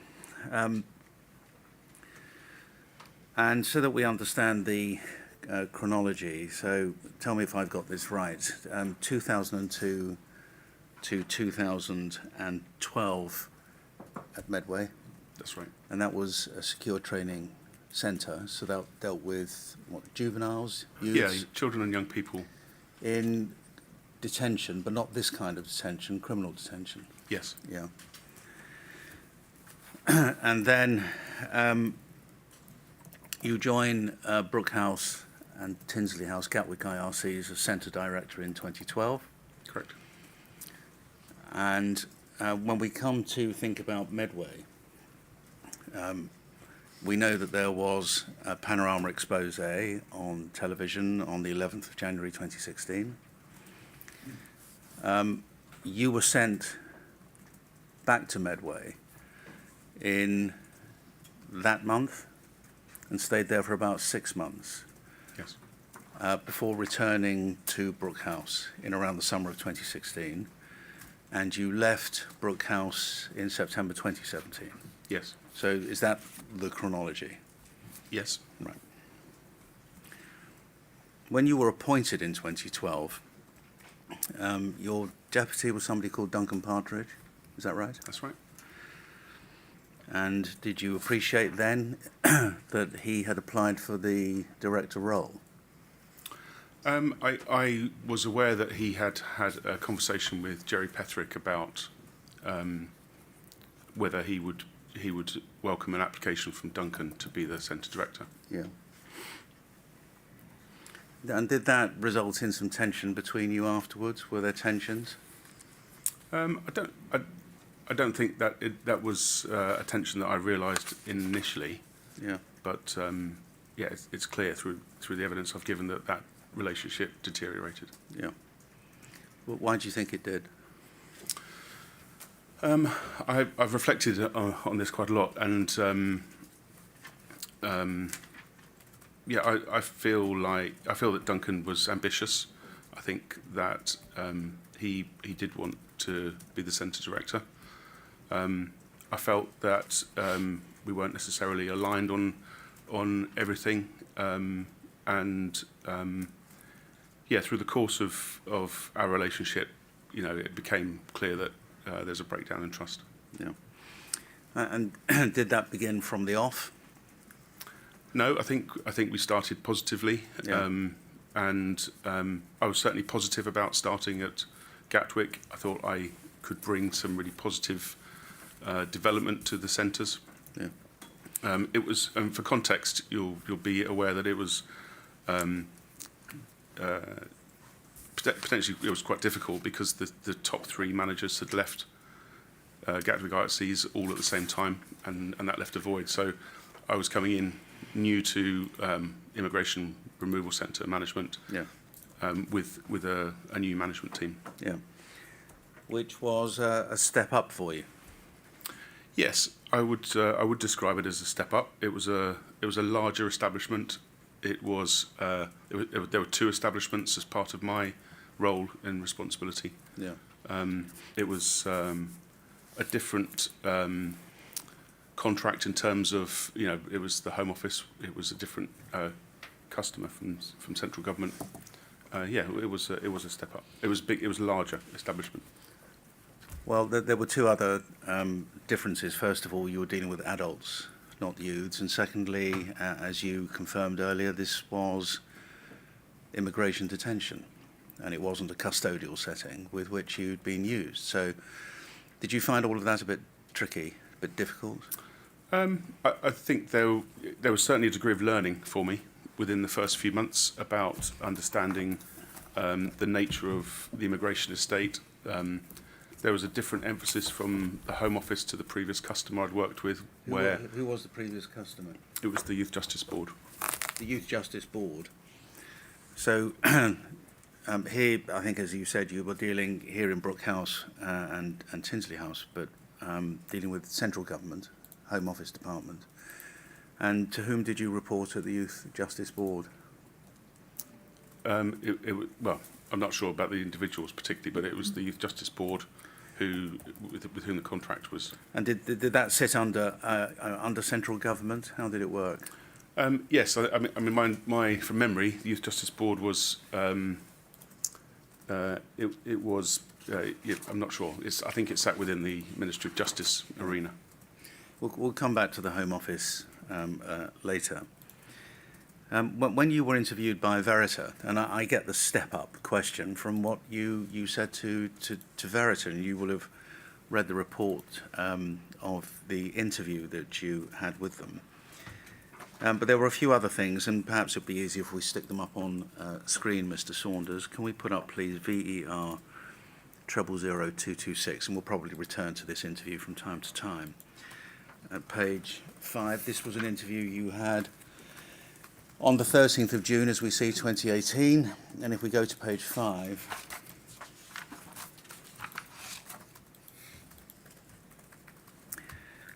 and it's the answer, I think it's the next page actually, it's page 6 probably, it's answer 54 that you gave, and it's towards the bottom. I had become a very target-focused, contractually compliant-focused manager and leader. And actually, that's not the person I am. I'm very people-focused, and I found that refreshing.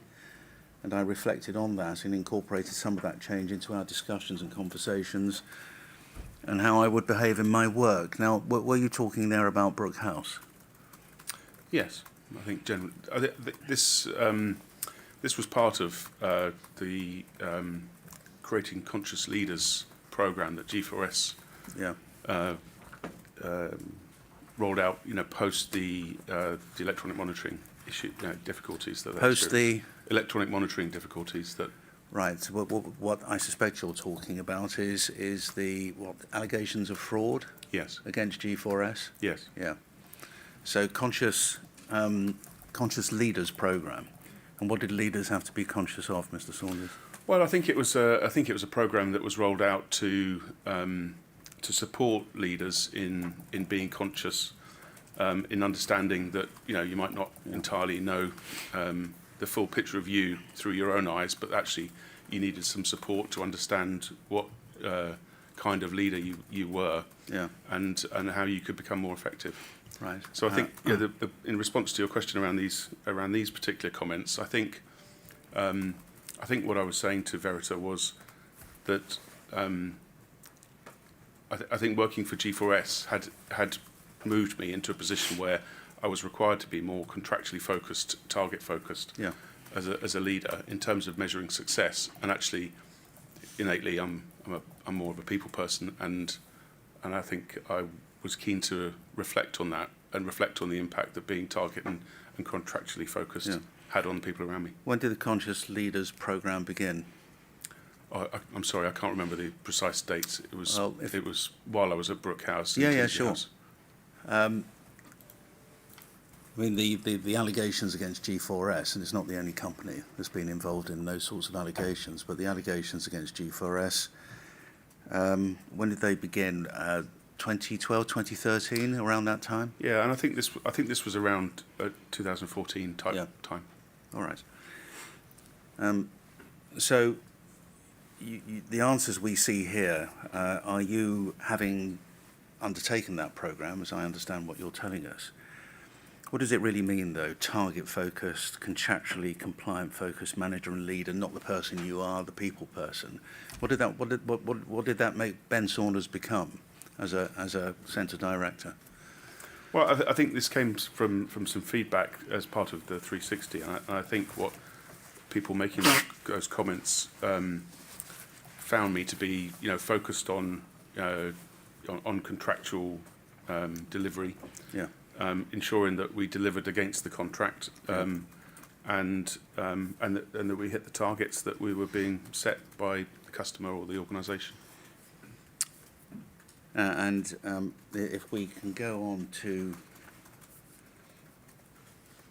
page 7, halfway down the page at 58, Ms. Lampard asks, your evidence is quite clearly that the focus seemed to be on targets and profit. People talked about people, but in reality the focus was on profit. Yes, I wouldn't say that necessarily of Jerry, but it felt like that above. And certainly there was pressure around delivery, absolutely. So were you agreeing with what she put to you, that the focus was on profit? The yes seems to indicate you were.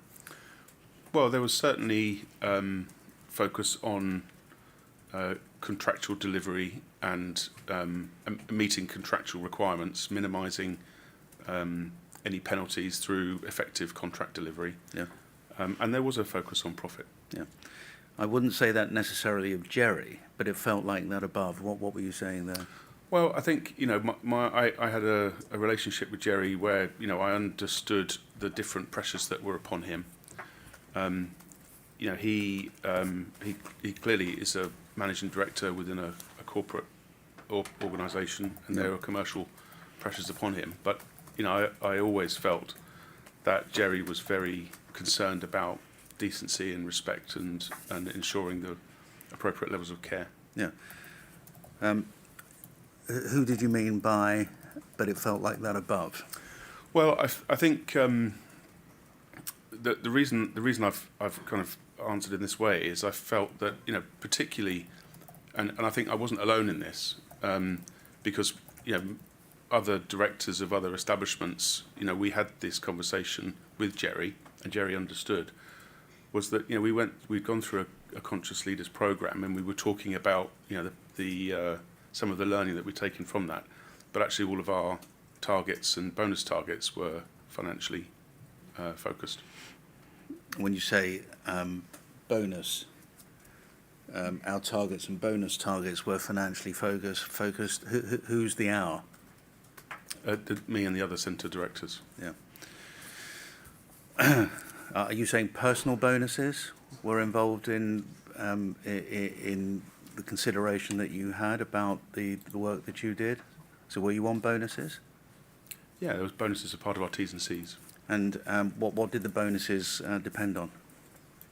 A number of things, but meeting the targets.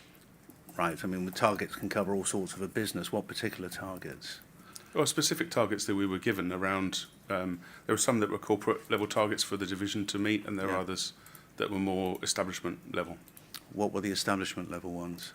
Oh, I mean, to meet your budget. Right. What about? I mean, did they involve minimising penalty points, awards, that sort of thing? I think it was more generic than that. Did you get bonuses while you were there? At times, yes. At which times did you not? It depended on the performance of the business overall. Do you think that the possibility of getting bonuses was something which influenced people who were able to attract bonuses as part of their package? Do you think it influenced the way that they went around their work?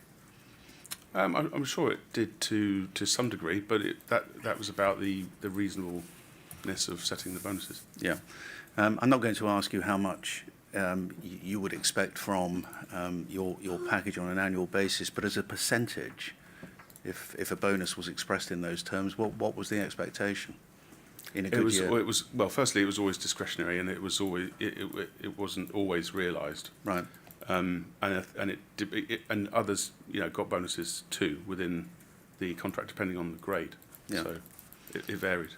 It varies. Well, if you can think back now, during the period that we're talking about, say from 2012 through to 2017, was there any particularly good years when you can think about when your percentage was, your bonus percentage was, say, 5% of your salary or anything like that? No, I can't think of any. Any particular good years that come to mind, one way or another? No. But you had bonuses throughout the period? Some years, yes. Yeah. Did running Brook House, when you first arrived there, perhaps the first year or two, did it strike you as differing from your experience at Medway? In other words, was it not what you expected, or was it entirely what you expected? Did you find it particularly difficult? I'm not sure I would describe it as finding it particularly difficult. There are clear differences between an IRC and a secure training centre and the cohorts of people that we looked after. Yeah.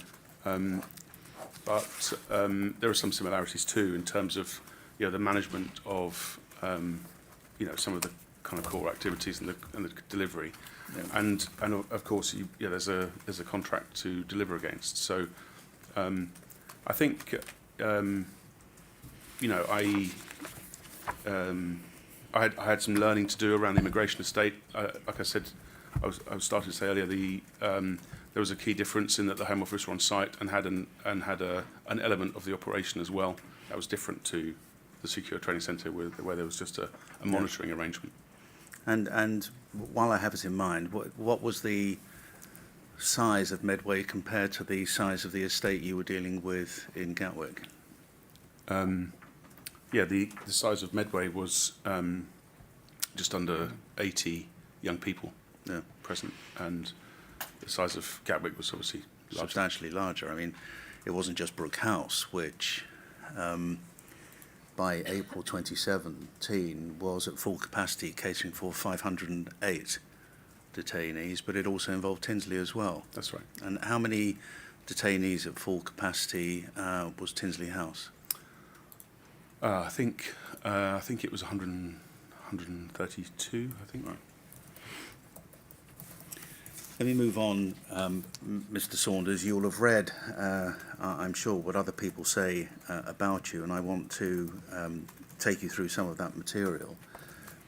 First of all, can we look at the Verita report, which was commissioned by G4S, as we know, after Panorama?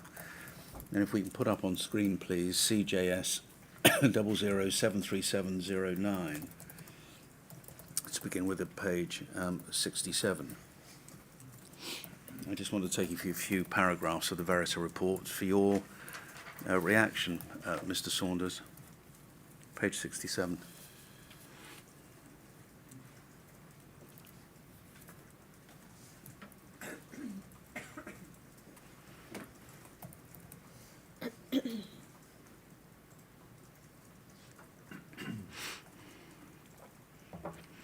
Just taking time to load.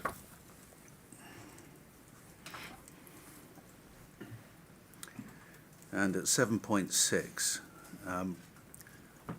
many interviewees, including senior G4S managers, member of the Gatwick IRC senior management team, and DCMs and DCOs, told us that the former director had given the appearance of focusing above all on maintaining the good opinion and fulfilling the expectations of the Home Office and those he reported to in G4S.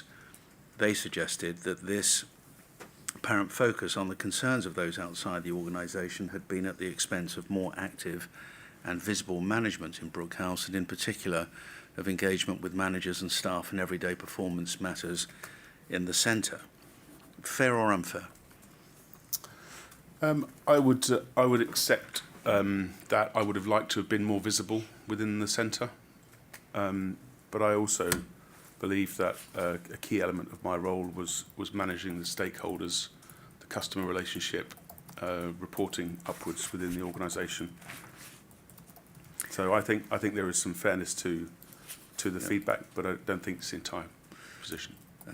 Do you agree you gave the appearance of focusing above all on maintaining the good opinion and fulfilling the expectations of the Home Office and those you reported to in G4S? I think that I gave importance to effective contract delivery in terms of fulfilling the expectations of the Home Office.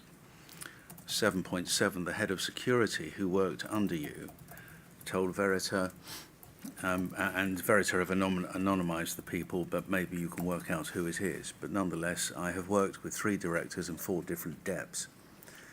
The former director would very much want to accommodate the Home Office. Our interim director, I worked with him previously for about a year, would be more forthcoming about challenge. Do you agree that you wanted to accommodate the Home Office? Where I thought it was reasonable, and it was a reasonable request. They were our customer.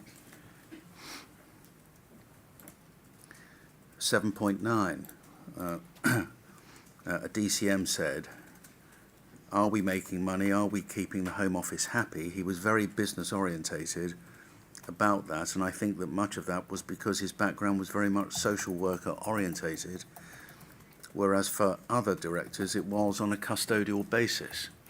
What do you think about that? I'm not quite sure the correlation between social worker orientated and business orientated. They don't seem to align particularly. Maybe he thought you weren't a businessman. I'm not sure who this is referring to, but Well, it's referring to you. yes, I appreciate that. Are we making money? Are we keeping the Home Office happy? Very business orientated about that. Were you trying to keep the Home Office happy? Was that perhaps one of your driving forces? Only in a reasonable contract delivery, customer focused manner.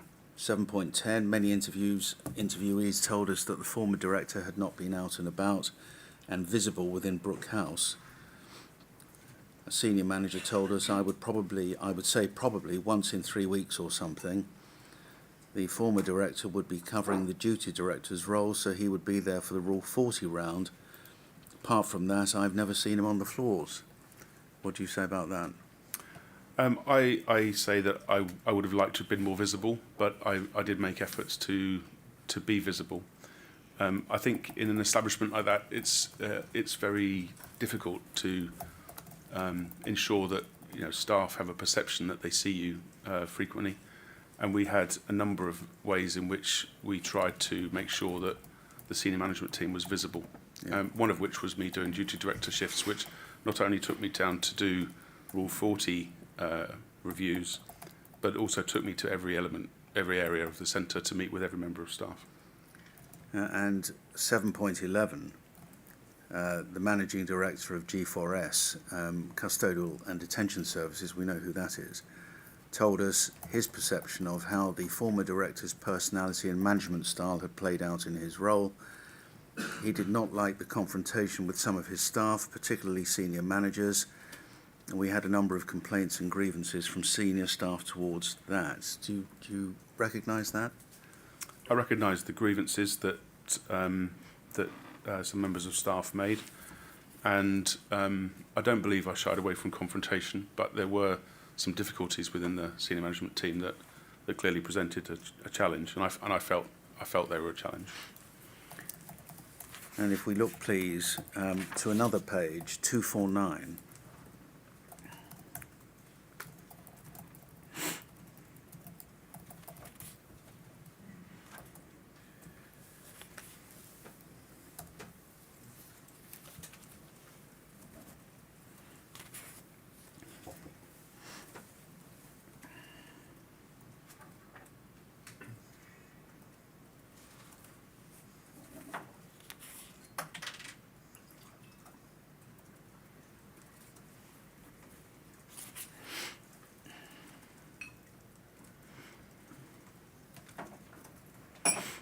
I think the system's on a go slow today, Chair. We've had a few problems this morning.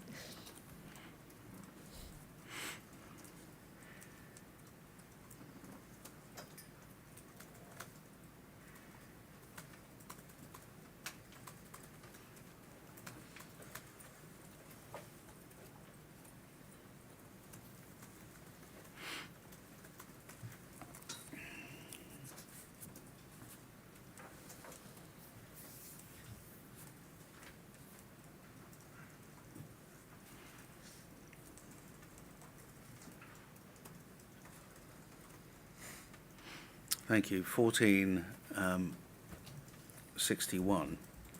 The former director accepted that his priority had been on managing the relationship with the Home Office and other external stakeholders. And he quotes you as saying, "I saw my role as being one of the customer-focused and managing external stakeholders. The deputy director did deal with the more operational day-to-day elements. He's head of Brook House as well. Part of his role is dealing with the operational day-to-day business." So yes, there is an expectation around that. That was Steve Skid. It was Duncan Partridge initially, and then Steve Yeah, Skid. but bringing matters up to date, because Duncan Partridge left when? I can't remember the exact 2015? something around that.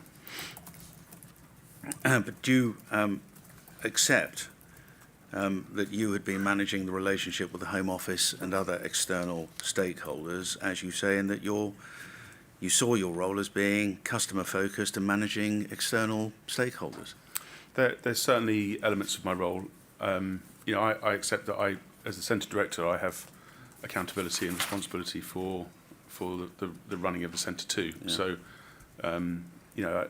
but that's correct. It is the deputy's role to deal with the more operational day-to-day elements. And at 1463, the former director accepted he'd not been as visible at the centre as he would have liked. And there's a lengthy quotation on the next page, 250 at the top, which encapsulated this. And I suspect all of this is taken from the Verita interview, but it's summarised in the Verita report. And then at 1464, the former director made it plain he'd not been fully in touch with what had been going on. For instance, we asked him about the reduction in the activities programme and the closure of the cultural kitchen. And you were questioned about that. I wasn't really aware about much of that. You say in the answer to the question, the cultural kitchen was facilitated by Aramark, but they pulled out and it's shut. You knew about them pulling out? No, because, and you said, I don't know. So this rather suggests that you were outward looking rather than inward looking insofar as Brook House in particular was concerned. Do you think that's fair? I think I would have liked to have been more visible. Yeah. I would have liked to have got around the centre more. Yeah. There were pressures on me in my role to manage other elements of the centre director role, and that required my attention, and I relied on my team. Yeah. To support me in running the centre in that So sense. if latterly Stephen Skit in 2015, when he came in, he told us to offer some stability after Partridge had left, was running the show day to day, do you think that was something that influenced the way you approached your position as centre director? In the sense of In the having sense a that different person coming into that role? Or? In the sense that Stephen Skit, who had a custodial history, or custodial industry history, as he put it, that as it were, gave you perhaps license, or you felt permission to manage the Home Office, manage the targets, manage delivery, manage external stakeholders, while presumably you hoped Stephen Skip was getting on managing the place under you. I think there was an expectation that he would be managing the place. That's right. I'm not saying that wasn't anything for me to be responsible for either. Yeah.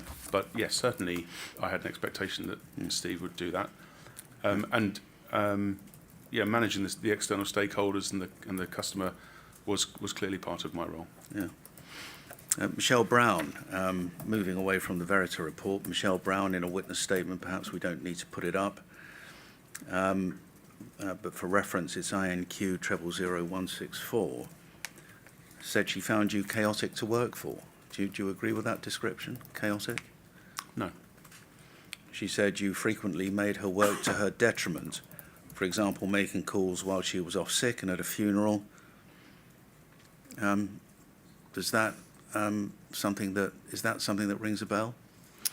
I'm trying to think. I don't specifically recall that, but I wouldn't have consciously done that. Well, you know that she complained about exhaustion and her workload. Who would have been responsible for that? Well, that's something that I spoke to Michelle Brown about after, in the process of her coming back to work. And she said you only like to hear good news stories and not tackle or acknowledge difficult issues that were raised. No, I don't think that's true. You don't think that's true? Let's look, because it's a lengthier series of paragraphs I want to ask you about, but let's look at a statement. DL 0000154, please, and this is Nathan Ward, who we know left in 2014. Did you have respect for Nathan Ward? Do I have respect for him? Did you? Did I? Yes. And if we go, please, to the second page.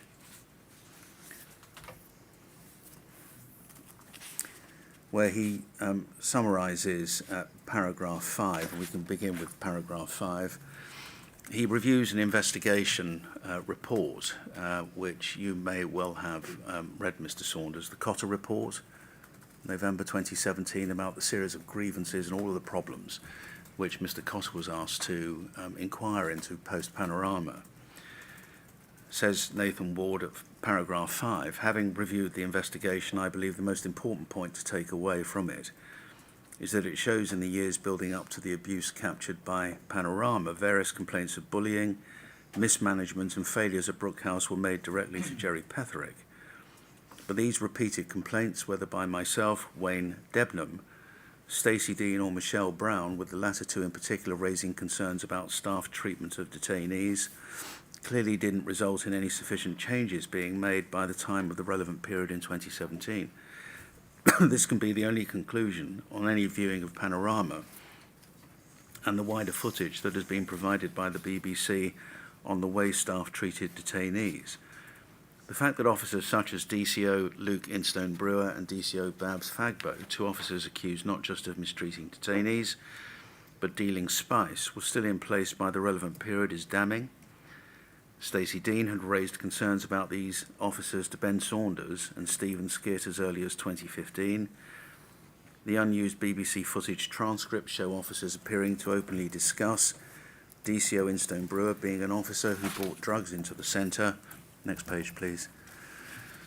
It's concerning that Dan Horton forgot to complete the disciplinary action in his case, and in brackets, Mr. Horton denies that he knew, so couldn't forget about that particular disciplinary action. Paragraph 6, the investigation shows that complaints and grievances were consistently made against Ben Saunders in respect of his leadership of Brook House, including allegations of bullying. Wayne Debnam raised a grievance of bullying by Ben Saunders and Duncan Partridge, but Jerry Petherick dismissed the grievance in March 2014. I raised serious concerns about Ben Saunders in my exit interview in April 2014, the notes of which are appended to the investigation report, is what he's talking about, I think, but which I also discuss in detail at paragraph 329 of my first witness statement. Some specific concerns were also raised about Duncan Partridge and Jules Williams. Duncan Partridge raised a grievance against Ben Saunders to Jerry Petherick in September 2014 regarding bullying of Duncan and others. Stacey Dean raised a grievance against Ben Saunders in October 2014, which was later withdrawn after a grievance hearing with Lee Hanford on the basis that Ben would be, quote, dealt with, end quote. Her later grievance in November 2016 again included complaints about Ben Saunders. Michelle Brown also raised concerns to Jerry Petherick about Ben Saunders in, it says in an, it could be in or around or in October 2014, perhaps it doesn't matter over much. noting exhaustion from an excessive workload and, quote, interactions with Ben Saunders and thinking about injustices and wrongdoings, both historical and recent, end quote. Paragraph 7. Despite these repeated concerns about Ben Saunders' management and bullying from multiple members of the senior management team, including his own deputy director, Jerry Petherick allowed Ben Saunders to stay in his role.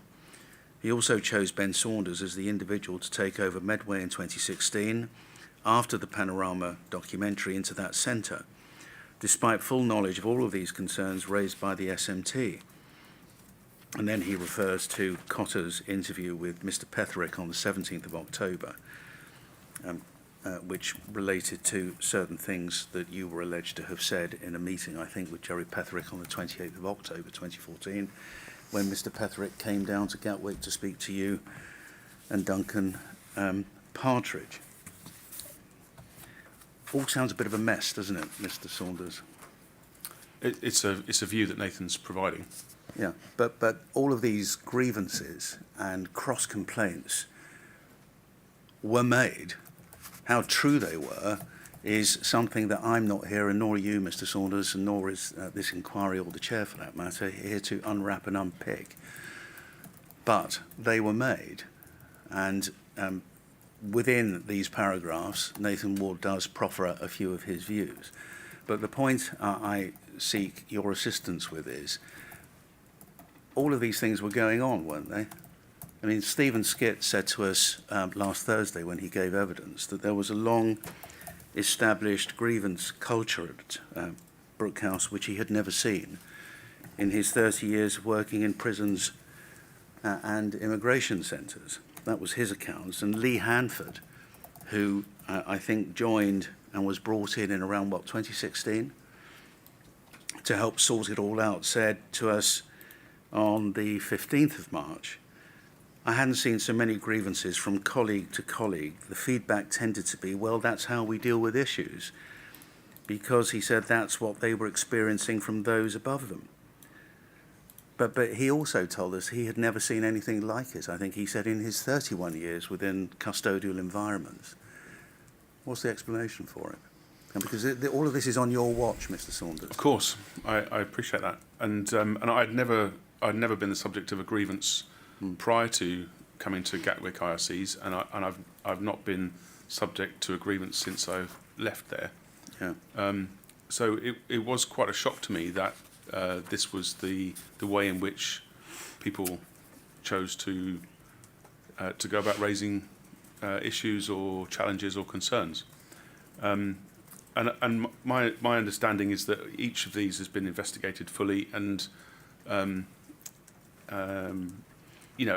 why people chose to raise grievances, I don't really know the answer to that. I'm disappointed that people didn't come and speak to me about any particular issues they had first, prior to going down a route of grievance.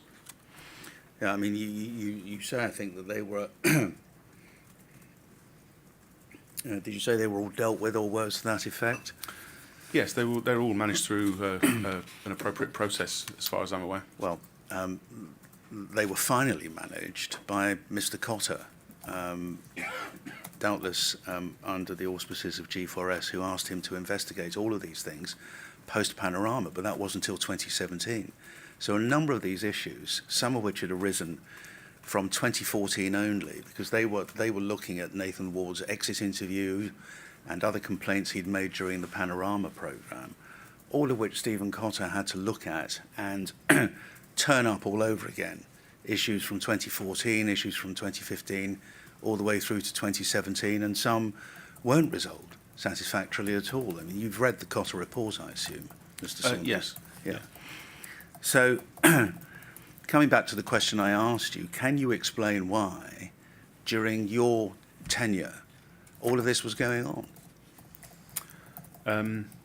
Not how it was resolved or may not have been resolved, but why there was this grievance culture which Skitt called long established, for which he was, as I understand it, brought in to help stabilise. Why it all happened? I think it existed before I arrived. I haven't recognised that in other parts of G4S. I didn't recognise that in Medway when I was there. I don't understand entirely, why the situation existed prior to me arriving, that things were managed through grievances. But certainly the employee relations activity at Gatwick which involved grievances was high. Yeah. And we have grievances by Michelle Brown, Stacey Dean, who ultimately left. Was there a problem with women on the SMT at Brook House and Tinsley House, Gatwick IRCs? No, certainly not. No?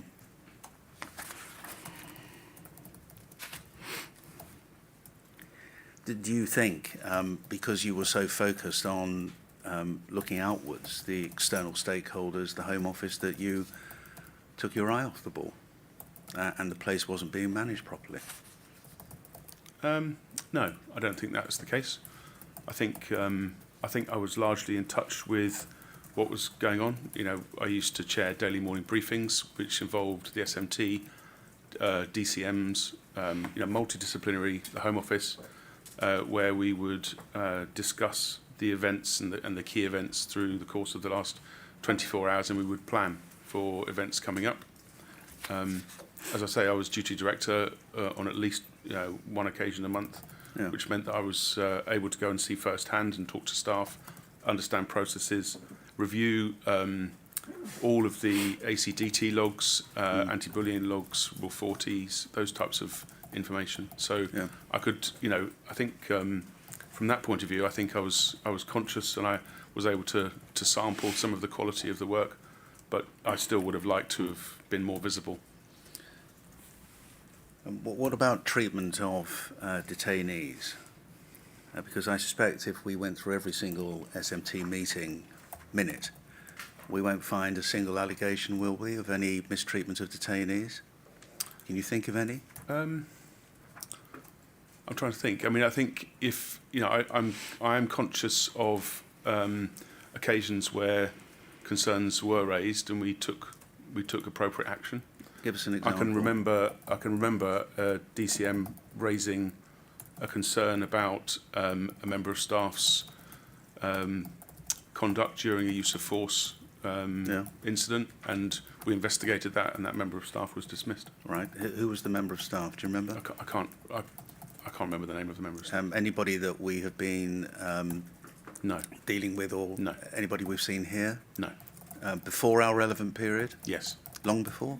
Oh, yeah, it's quite a long time before. Any other examples you can think of? Not off the top of my head. No. And then you compare it with Panorama, which you must have seen more than once. Yes. Mr. Saunders. I mean, you knew it was coming, so presumably you watched it live I did. on the 4th of September 2017, and you must have watched it several times since. And you must have sat there and thought, how did I, as centre director, not know any of this? Absolutely. I was absolutely shocked and appalled by what I saw. And what's the answer? I think clearly the behaviours that we saw, abusive behaviours, entirely unacceptable, shocking behaviours. I think it's in the circumstances that we saw. I think it's difficult to spot that. So for example, me walking around more frequently would not have spotted those behaviours happening. I think people who behave in that way can sometimes be very good at hiding those behaviours from people in authority. And I think they also have responsibility for their own actions. I think if you asked every single person who was involved in those, then they would say that they knew that those behaviours were not appropriate. The problem is it's not just one person misbehaving, it's several, and it's several in front of others.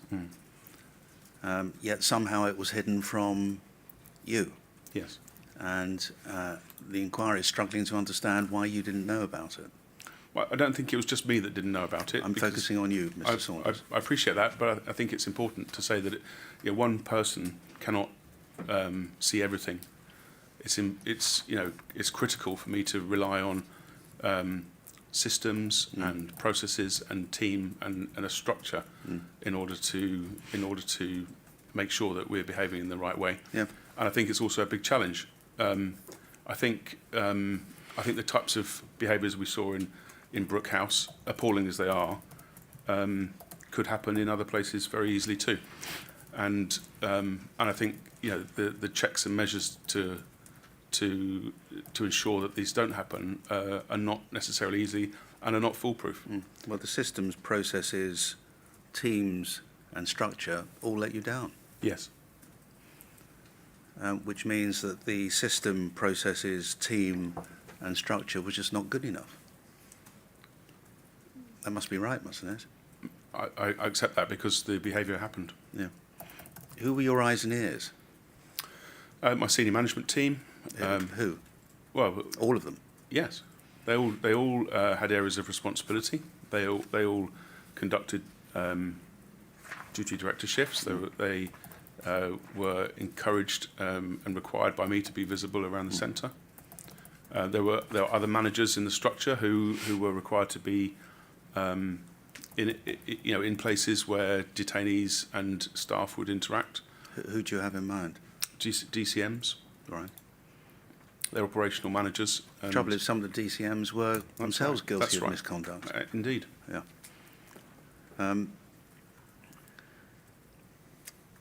Quite apart from what Panorama shows, are you aware of the evidence the inquiry has heard over the past few weeks about language and some of the words and terms that were used towards detainees?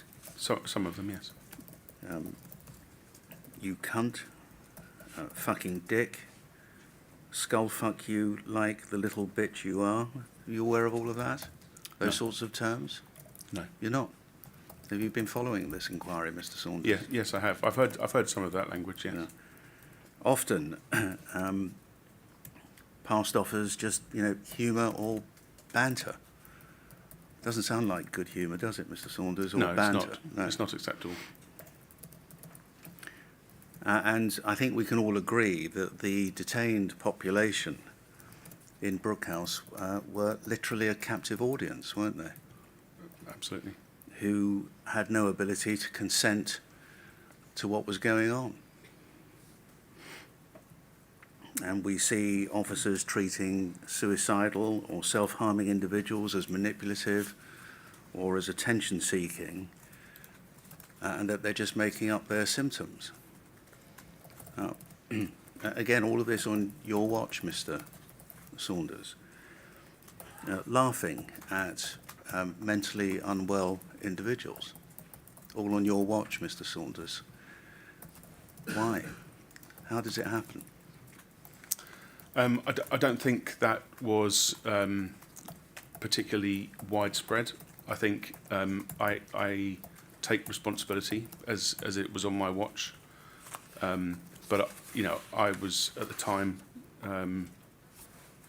convinced that we had some very good practice from some very good staff.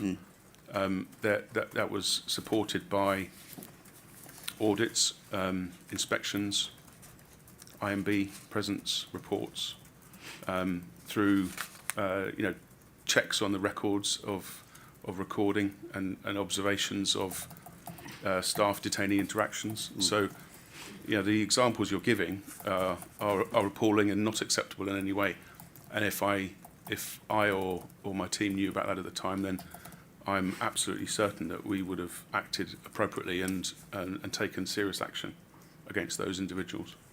And even when confronted here in this inquiry, some of the individuals with what they had said or done, and confronted with the footage, unedited, and transcripts of what they had said and done, what we see is officers, even to this day, years after the event, or former officers, having viewed the footage, having looked at the transcripts, claiming that they have been manipulated by the BBC or Callum Tully, dubbed or tampered with. Derek Murphy, cleverly edited for effect or dramatic effect. John Connolly, your erstwhile CNR coordinator and an instructor,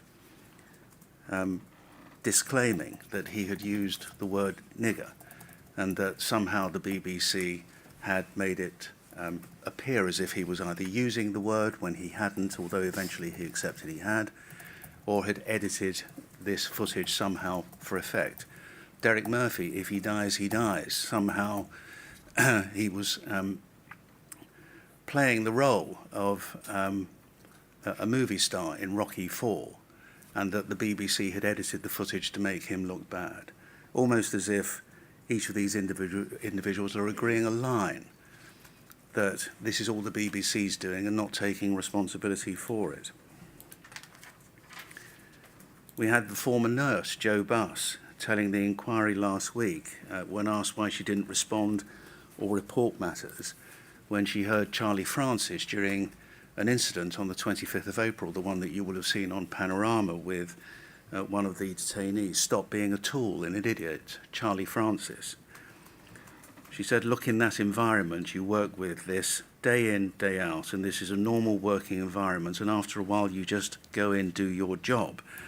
And a little later, in response to the chair's question, it was an absolute hellhole to work in. Can you understand any of this? Can you understand these former officers of yours seeking refuge in outrageous claims that the BBC had somehow edited in or edited out in order to make them look bad or good, as the case may be? Can you understand any of that? No, I think it's entirely unacceptable. Was it an absolute hellhole to work in, Brook House? That wasn't my experience. Did you have enough experience on the ground to make a judgment, Mr. Saunders? I think so. I understand that there were challenges and it was difficult at times, but I don't think it was a hellhole to work in generally. Do you take responsibility for the culture that clearly grew within Brook House over the years that you were centre director? It's been called toxic, it's been called macho, aggressive, laddish, all of those things. Do you take responsibility for that? Well, you've painted a picture that I don't entirely recognise. I recognise some of the elements, but I don't entirely recognise that. What don't you recognise? Well, I don't think, I think that there were a huge amount of very positive, very good staff who worked there, who did a fabulous job in the face of some very challenging circumstances and challenging detained persons who were also in a challenging position and sometimes very desperate. And I think the vast majority of people in Brook House did a fabulous job, did it with integrity, genuine care for those people detained there, and enabled them to have the best care during our stay. Dan Horton, do you remember him? Dan Yes. Horton? He told us on the 16th of March that you were shouted down when he raised compliance and HMIP issues and related matters, and that they just died a death. He was talking about you being shouted down by others on the SMT. Do you recognise that? No, I don't recognise that. He told us that there was no support, no job description, and no challenge for inaction. I don't recognise that, I'm afraid. Because it all begins to sound a bit like a failure of leadership by you, Mr. Saunders, don't you think? I think there were elements of the context of the team, some of the dynamics that were challenging, and I found challenging. I found the situations with the grievances difficult, and at one point I felt that I was quite isolated in my role, and I didn't trust people. Yeah. And I think that was the consequence of some of the behaviour from Duncan Partridge with the other members of the SMT. And I think when he left and Steve Skidd arrived, I think that was very, very helpful. But I think with hindsight, I underestimated the lasting impact of that. Yeah. And did you underestimate the impact of the Medway panorama and the report that came out of the board on the 30th of March 2016? In what respect? Well, the warnings that it gave. Well, I think I think I returned to Brook House, and I was clear in my mind that the events at Medway could happen in other establishments. I didn't think they would happen in Brook House because I had no indication that they would. There were many indications that we were doing a good job, and that the relationships between staff and detainees was very positive. HMIP commented on that, and they would not have commented on that unless they had witnessed it, in my experience. I had no other cause for concern from IMB, and I used to meet with the IMB chair on a monthly basis, well, twice actually, because I'd attend the IMB meeting, and I would also meet with the chair separately as well, to get an understanding of what their findings were when they were walking around the centre, as I consider them, very helpful eyes and ears.